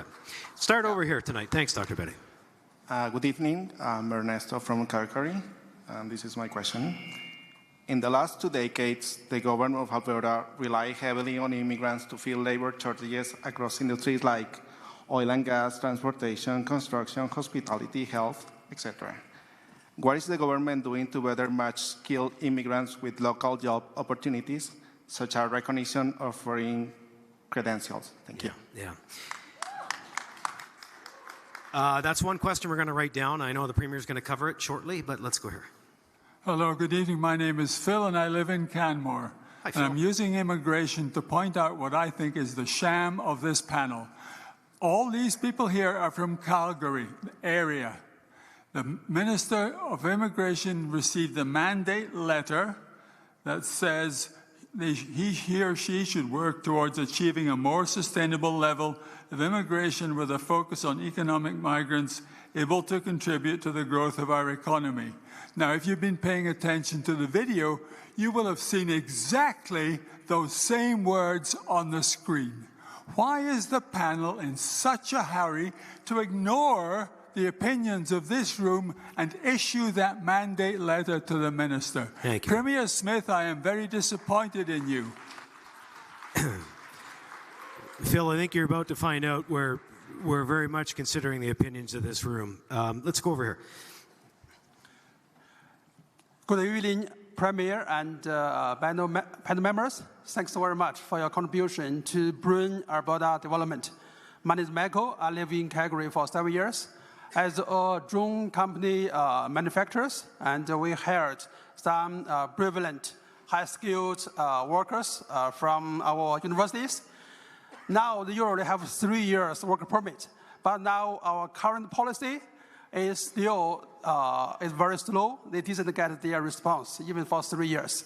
I think we should keep them. My question is that our government has some policy to accelerate the application time. Thank you so much. Okay. Premier, maybe we should address this because it's a question we get asked at every town hall that we do, and it's about finding the appropriate professional jobs for the people that are already accredited when they get here, and questions to that nature. Well, I can tell you that my mandate to the immigration minister has been the same from when I first got elected, and that was to try to expand the number of permanent resident nominees that we have. I looked at what happened in Quebec and in Manitoba, and relative to their population, they have way more residents that they're able to nominate. And it's worked for us because our provincial streams are all economic streams. And what we're finding right now is they're overwhelmed. Unfortunately, the federal government last year cut our number of nominees from 10,000 down to 4,800. And so we're hearing from everyone, from including the gentleman that was just speaking, about how difficult that's going to be able to maintain their workforce. So the question will be whether we should take over more than that, whether we should be more aspirational. And so that's part of what we're consulting on, is what should be the right number of newcomers to come to Alberta, and what should be the relative percentage of those who are here for work versus student versus asylum seekers. I can tell you, part of the reason why we had to do this consultation is that we used to have a level of immigration that was very manageable. Between 2009 and 2019, it was about 0.6% of the population, so less than about 300,000 people. But last year, there was 1.8 million people who came into Canada. And this year, I understand we're on track for 2 million people. And so you're kind of wondering, well, why can't you find a family doctor? Why can't kids get a first job? Why are schools under such pressure? Why are we seeing housing prices go up, rental prices go up? It's because you just simply can't build fast enough to be able to accommodate an influx of newcomers coming at that level, and our social programs just get under too much pressure. And so that's what we're trying to figure out, is what is the right level? level? Should we go back to something closer to 1% of the population, or should we maintain this level? And I think we're hearing from people about what the impact has been. But there is no question that we have had a lot of success in our permanent resident nominee program, and that's part of the reason why I think we should be doing more of that we can build on that success. Terrific. You know, go ahead, yeah. We also have a first-generation immigrant on the panel who is a family doctor. And so, Dr. Akin, if I could you marry the two of these together? Albertans are having a tough time finding doctors, despite the fact that Alberta has attracted more, hundreds more than most places, but the population is a big reason why. So your story and what you're seeing. Hello, hi there. My name is Dr. Akin Osakwadi. I'm a family doc. I'm based out of Didsbury. And I moved to Alberta about 10 years ago, and I'm amazed about the awesome generosity and the grace that Albertans show to newcomers. I was welcomed, my family was welcomed, I had a job, and I started my job, and I've had a wonderful experience. And that is the beauty, that's the Alberta dream, where it works for both parties. The individuals who's coming, the new people, and the established population. But since 2020, what's happened has been just control, this unvetted, unregulated, uncontrolled immigration rise, which has overwhelmed our social services, our healthcare, our education, and it's not sustainable. And what we're looking for is a sustainable immigration way. You know, in our constitution, Section 95 of our constitution says that the provinces should take the lead role on immigration, and the federal government should only do it from time to time. It's time to kick Ottawa out of immigration.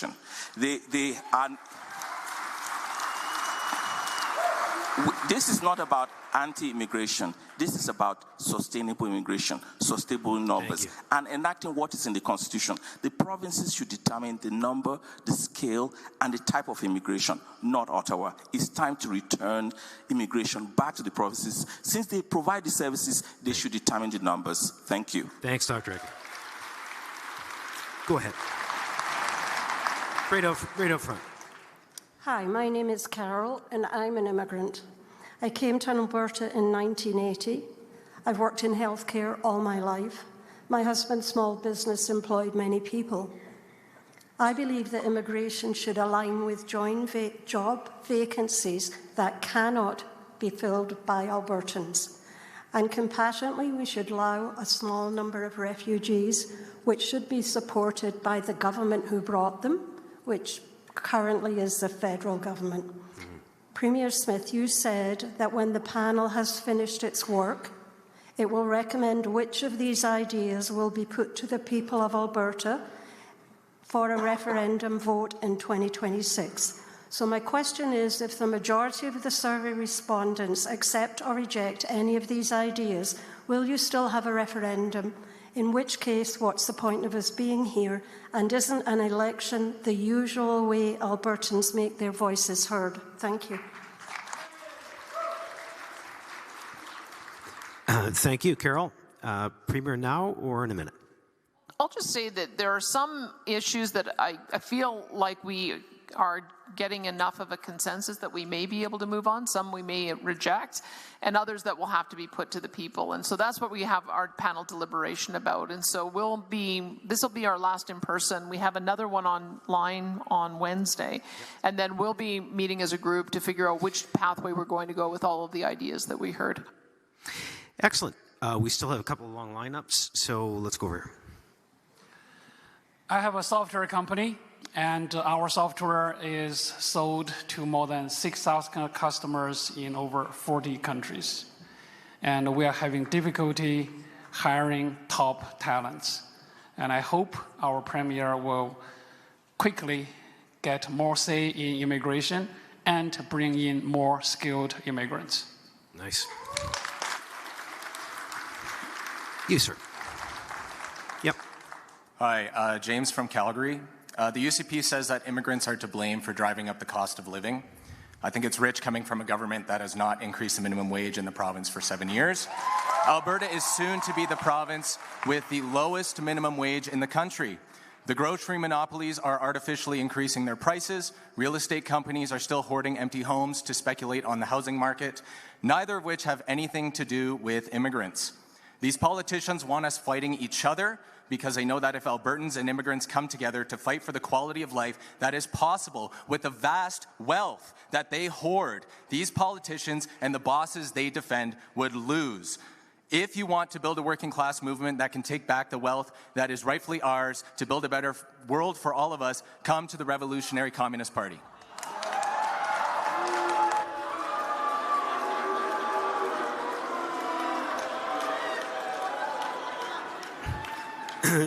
Maybe you and your friends should immigrate. Yeah. Let's go over here. Hi, everyone. Yeah, go ahead. Thank you for the Deerfoot expansion, unfortunately. And it already feels overcrowded with many Uber drivers. So please just stop changing class 4 licensed drivers from other provinces. I immigrated from Argentina. I live in Israel, Montreal, and finally have 20 years in Canada. Just yesterday, I should say goodbye to my daughter. She's moved to Germany to study artificial intelligence. There is no courses of that here. And my son is finishing the university by the end of the year and probably is going to be unemployed too. So I just wonder if is this the right place to immigrate, that you're going to help me to protect my family. Okay. Thank you. How about you? Hello, it's Christine from Calgary. I'm certified immigration consultant. So my question is, what type of the newcomers does Alberta Next want to continue to welcome? What kind of a specific sector? Just like a work class? How about the entrepreneur? Can we just like have some investments people come to Alberta and bring the money, and we can keep their money for years and then let them stay in Alberta, and we use those money to build our provincial. My next question is, can we just lower down those one race? Can we give the quota to different diversity country rather than just like one race reach so high? Okay. Thank you. Thank you for the questions. Samita Anand is the chair of the Premier's Council on Multiculturalism. We've been traveling the province. It's been remarkable. What would you add to this conversation from your first immigrant family status and what you've heard, Sumita? Thank you, Bruce. Sorry, I've been making notes throughout the 10 town halls we've been traveling, and I've shared those notes with the Grand Prairie audience, Albertans, and I'd like to share those same notes with fellow Calgarians here. You've been an amazing audience, and Bruce, I'll try to keep this as short as possible. This is not so much about immigration and who to select and who not. I think this is more about a balance for Alberta's future. When my family and I came to Alberta many years ago, we were welcomed with opportunities that allowed us to build a better life. Someone had created a job that I could take. That job helped us find stability, support our family, and contribute to the economy.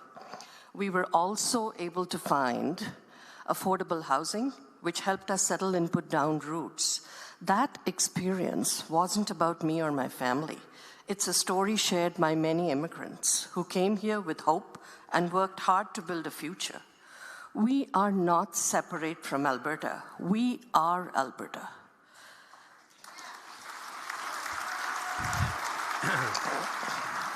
Immigrants are a key fabric of this province, contributing skills, businesses, culture, and community. This is not about us and them, or about pointing fingers at new arrivals. This is about all of us, together taking a hard look at what's changed. Over time, I've seen a growing imbalance. On one side, there are immigrants who come to create jobs, entrepreneurs, investors, and small business owners. On the other side, there are many more who come seeking jobs. but the opportunities haven't kept pace with the demand. That imbalance is now putting pressure on our economy, our housing market, and our social services. We must ask ourselves this question: will our children and grandchildren have the same opportunities we had? Right now, the answer is not clear. And that should concern all of us. I believe it's time to have an honest conversation, not to close doors, but to put thoughtful checks and balances in place, both on international immigration and interprovincial migration. We need policies that reflect Alberta's real capacity to create enough jobs, build enough homes, and offer a future that's fair and sustainable for everyone. Let's work together where opportunity is something we can pass on, just as it was passed on to us. I'm sure you'll all agree. I'd like to get through a few more here, and I'm going to wind up calling all of you back, but let's start here. Premier Smith, my name is Yang Yue. I am from Calgary. Last March, Alberta opened a dedicated immigration stream for the tourist and hospitality sector. Yet this year, almost no nomination spots have been allocated to it. Many candidates in the Alberta EOI pool held work permits that are only valid for 2 years and are now expiring.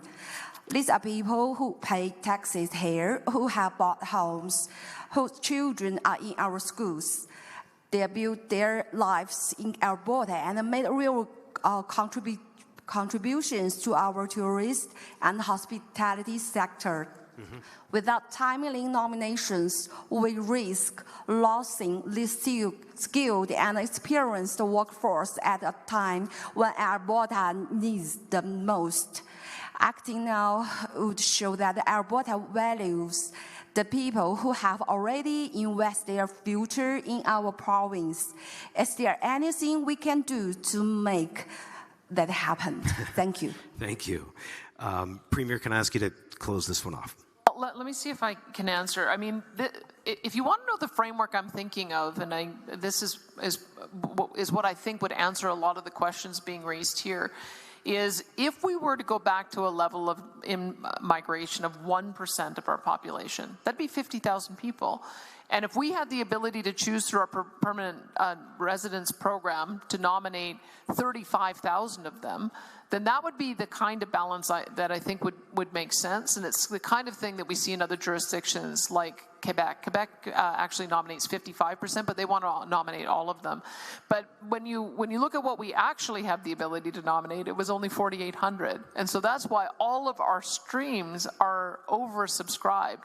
Somebody asked the streams that we have. We do have an express stream for those who have strong ties to Alberta and can contribute to economic development. There's an opportunity stream, and that's for temporary foreign workers who have a full-time job in an eligible category. Healthcare stream, rural renewal stream, so that's largely for agriculture workers.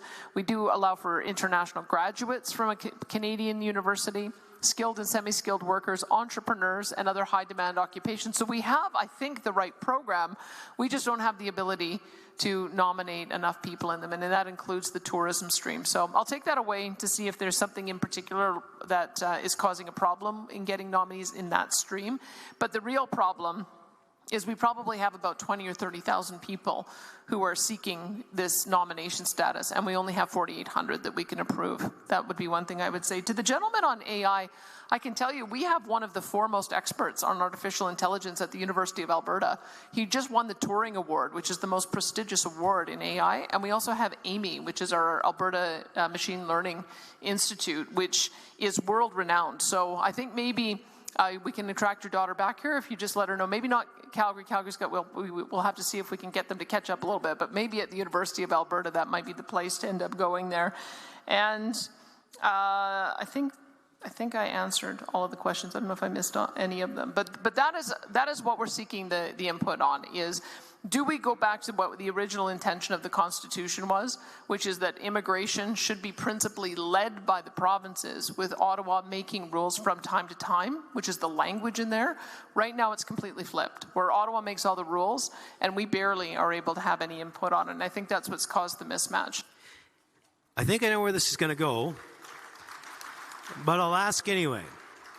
Should Alberta take more control of the immigration system to counter Ottawa's open border policies?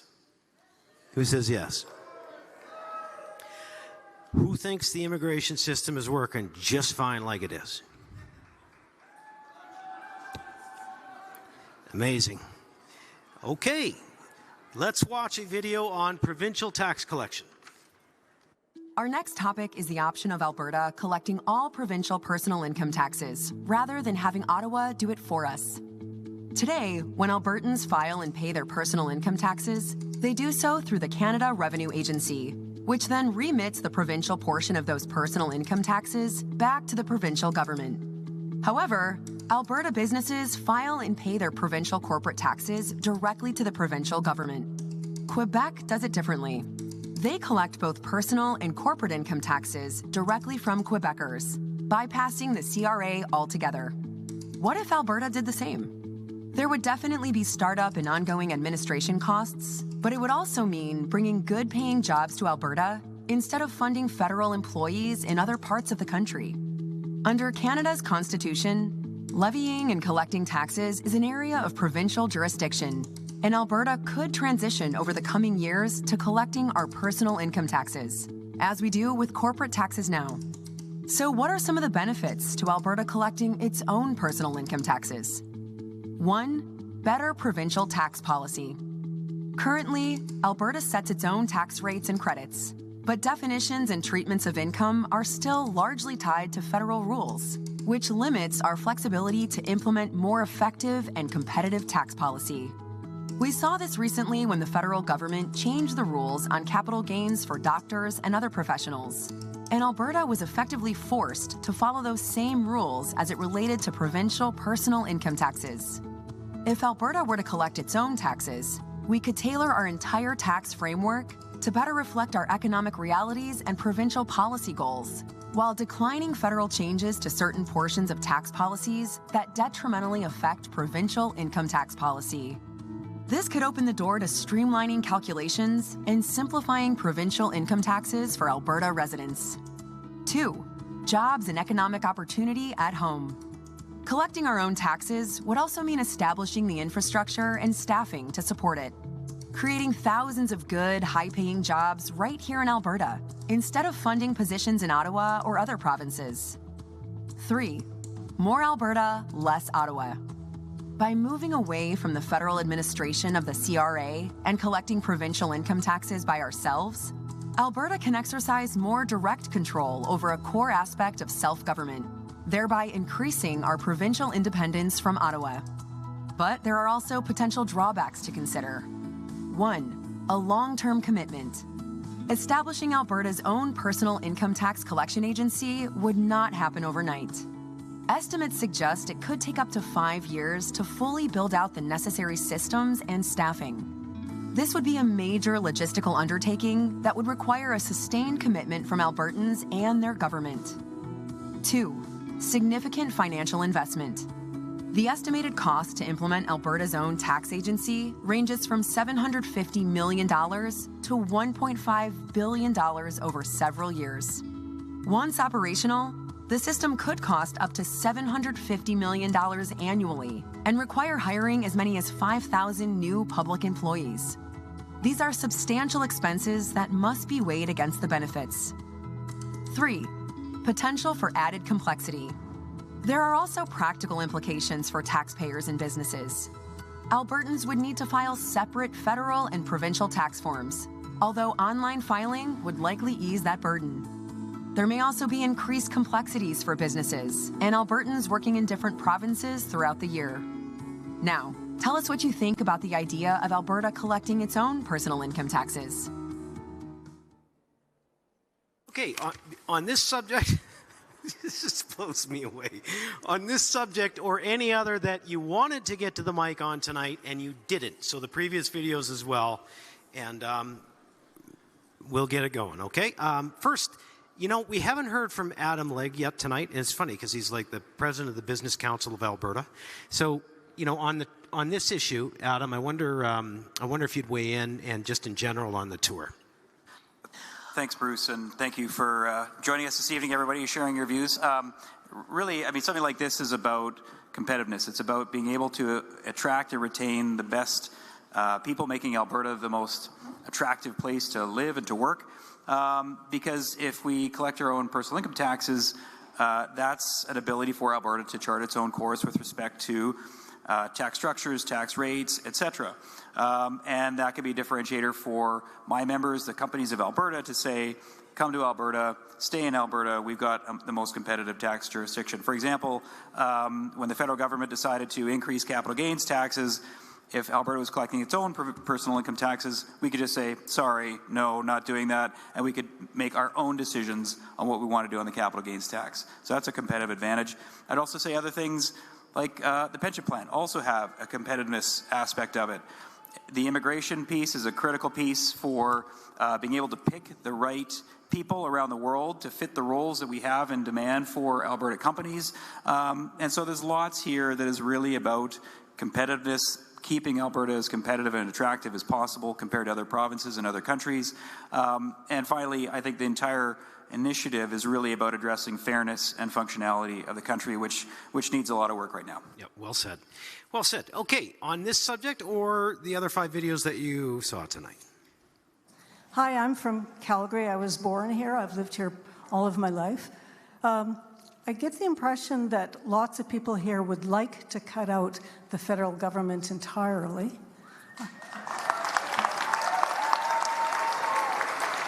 I get the impression that some people here are separatists. Others might even want to join the 51st state. However, I would say that if you still love your country like I do, I would like you to stand up and join me in singing, "Oh, Canada, thank you so our much. home and native land." That's very nice. Thank you. Thank you. Can we come over to this microphone? It's beautiful. Is it my turn? It is your turn. Okay. You go ahead. Okay, good evening. Premier and panel members, good evening. I'm a chartered professional accountant.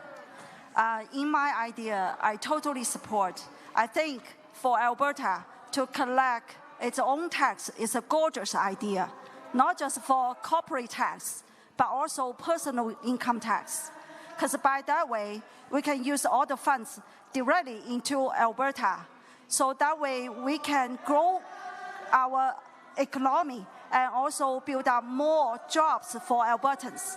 Thank you. Thank you. I think please put this into action as soon as possible. Thank you. Thank you very much for the comment. Let's go to this microphone. Taxation? No, it's a question about immigration. Go ahead. If it's not, Yep, right here, up front. Do you have a question? Maybe not. Hello. Well, maybe I'll just comment, Bruce, if I could, on a couple of things, because I think it's some have made reference to the European Union in their various town halls, and that I think is the kind of model that is being contemplated, where if you look at how the EU is established, the countries they all take in their own taxes and then they remit to their central authority a very small percentage. It's actually quite a small amount that they end up sending to support the operations of the EU. The EU has a lot more control over regulation, so that's their saw-off. But when it comes to transfers, it actually is not that significant by comparison to what we have here. I think I met with Austria, for instance. They're a similar size country to ours, and the difference is extraordinary. So the amount of tax revenue we send from all sources to Ottawa is something in the order of $50 billion a year. In Austria, it's about $5 billion that they send to their central authority. So I just wanted to give you a sense of the difference in tax structure that they have in the EU. So when people say that that is the model that we should potentially look at, it would be difficult to do because we'd have to get the federal government to agree to let us collect their taxes on their behalf. But you can see what happens because they collect so much taxes, they also overtax us, and then it becomes hard to get the transfers back here. Thank you, Premier. Ready over here now? Okay. Good evening, panelists. My name is Marina. I live in Calgary. Alberta and gas oil companies are expected to make $69 billion in profits in 2025, while across the province, municipalities are owed over $250 million in unpaid property taxes from some of these companies. Danielle Smith's Minister of Agriculture said it himself, their job is to make a fair playing field for industry. What about the Albertans who work and live here? We create all that wealth and it should be under our democratic control to use for our benefit. Instead, billions are hoarded in offshore accounts because it's simply not profitable to invest in development due to the global crisis of overproduction. This is only a crisis within the limits of capitalism. With democratically planned... I'm sorry. I don't know what happened. Go ahead. Okay. Go ahead. So I was surprised to see this about the taxes because I always think that conservative governments want to cut bureaucracy, but this looks like building more. So no to Alberta separation, Alberta pension plan, police, and tax office. I was dismayed about what I see as anti-immigrant rhetoric. I don't think that people are going to necessarily stay where you put them. We have freedom in Canada to move from province to province. I just got to stop you for a second. The anti-immigrant thing, like, I just can't leave that hanging. Nobody is talking down to an immigrant. People are saying that maybe there's too many coming too fast, okay?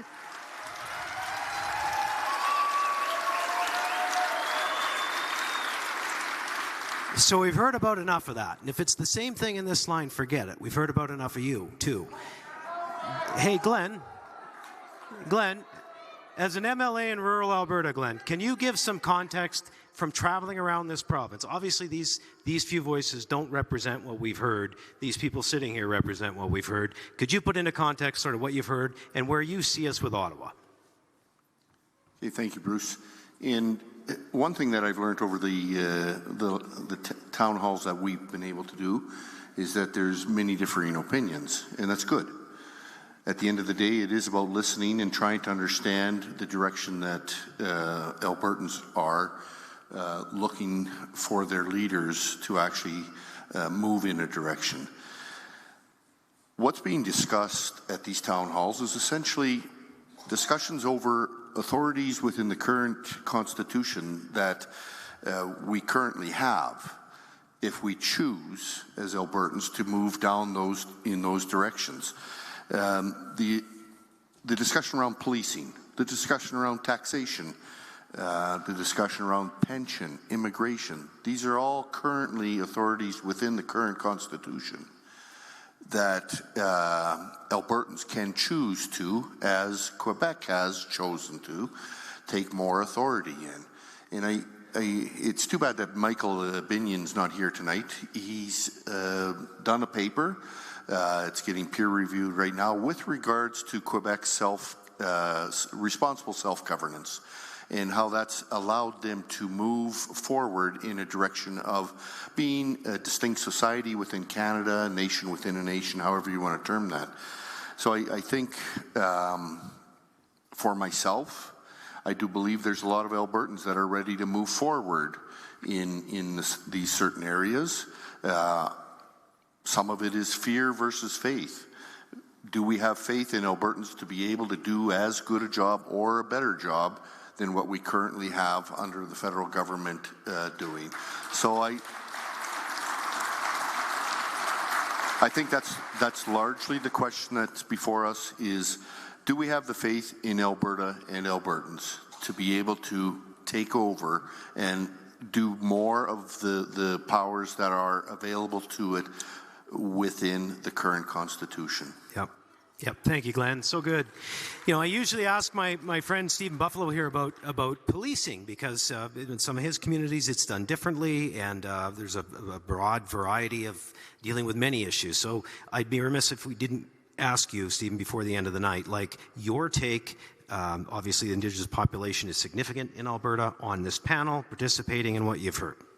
Thank you, Bruce. And of course, thank you for everyone for sticking around, staying. A lot of things to talk about, and I feel your passion. But first off, I'll say about the policing, there's 3 communities in southern Alberta that are currently utilizing their own policing units. Tatuna here, there's quite visual, Blood Tribe, and Siksika is working on something. The other part is, in respect to some of the constitutional changes and the desire to see separatism here in Canada, it's just not going to work. There's treaties that were here before the province, Treaty 6, 7, and 8. And, right now, the Supreme Court acknowledges these treaties, and our rights have been kind of recognized. And not too long ago, the reserve just east of here, the Siksika Nation, because of treaty and a specific claim, they got $1.3 billion over a long, lengthy court battle. They put $400 million into this Alberta economy. They spent money here. More communities in the north are being settled through this cows and plows that we were supposed to be farmers when we were treaty before the NRTA, before the province. We were supposed to be farmers.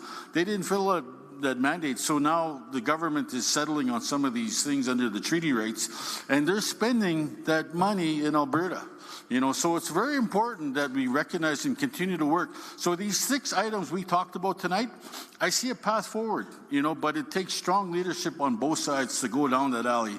To talk anymore about separation, Alberta walking away, it's like looking for a Tootsie Roll in a septic tank. It's just not good work.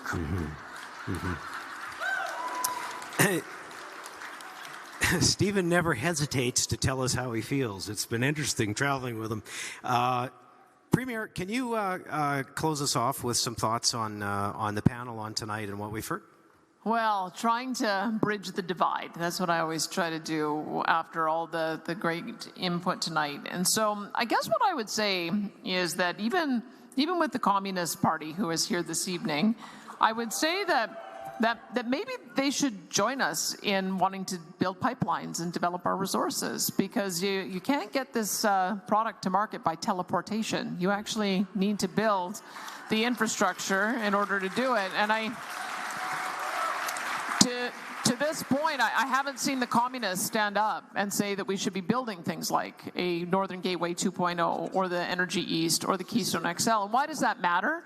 Because if you want to develop the revenues in order to be able to pay for the things we all care about, which is education, healthcare, infrastructure, you have to generate the wealth to be able to do it.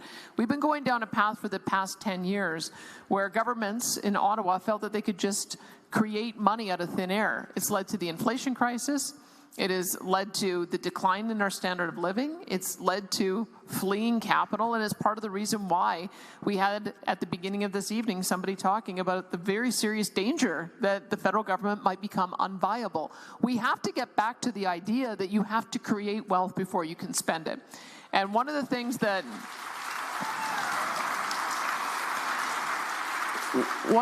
I'm so very proud of, and Stephen Buffalo is intimately acquainted with the Alberta Indigenous Opportunities Corporation, is we're now doing that in partnership with First Nations, taking an equity stake so that they can also develop the resources and be able to get the benefit from that. And that is, I think, a model and a vision about how to develop resources in a bit of a different way that we've been pioneering. So I guess the way I'd put this to you is to think about the lost opportunity of the last 10 years. If we had built those 3 pipelines I mentioned, we would be generating 2.5 million barrels of oil per day more than today, which would be generating about $55 billion worth of revenue, of which governments take about 40%. The feds get about half and we get about half.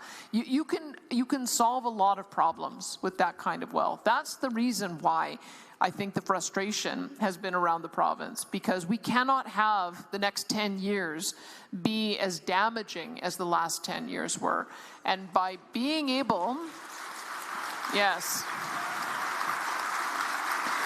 by being able to reset that relationship and maybe take over a few more powers, maybe be a little bit more like Quebec when it comes down the pathway of responsible government, maybe we'll end up having a federation that works as it was always intended to by the people who drafted our Constitution and amended it over the years. So thank you for participating in the robust discussion. We're very glad to have had your input tonight. And back over to you, Bruce. Thank you.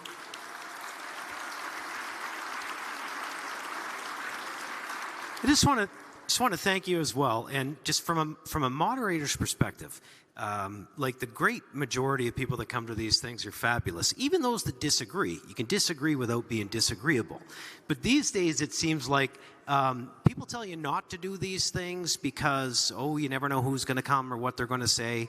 But we've got a premier that doesn't work like that. She said these things are important and we're going to do these town halls.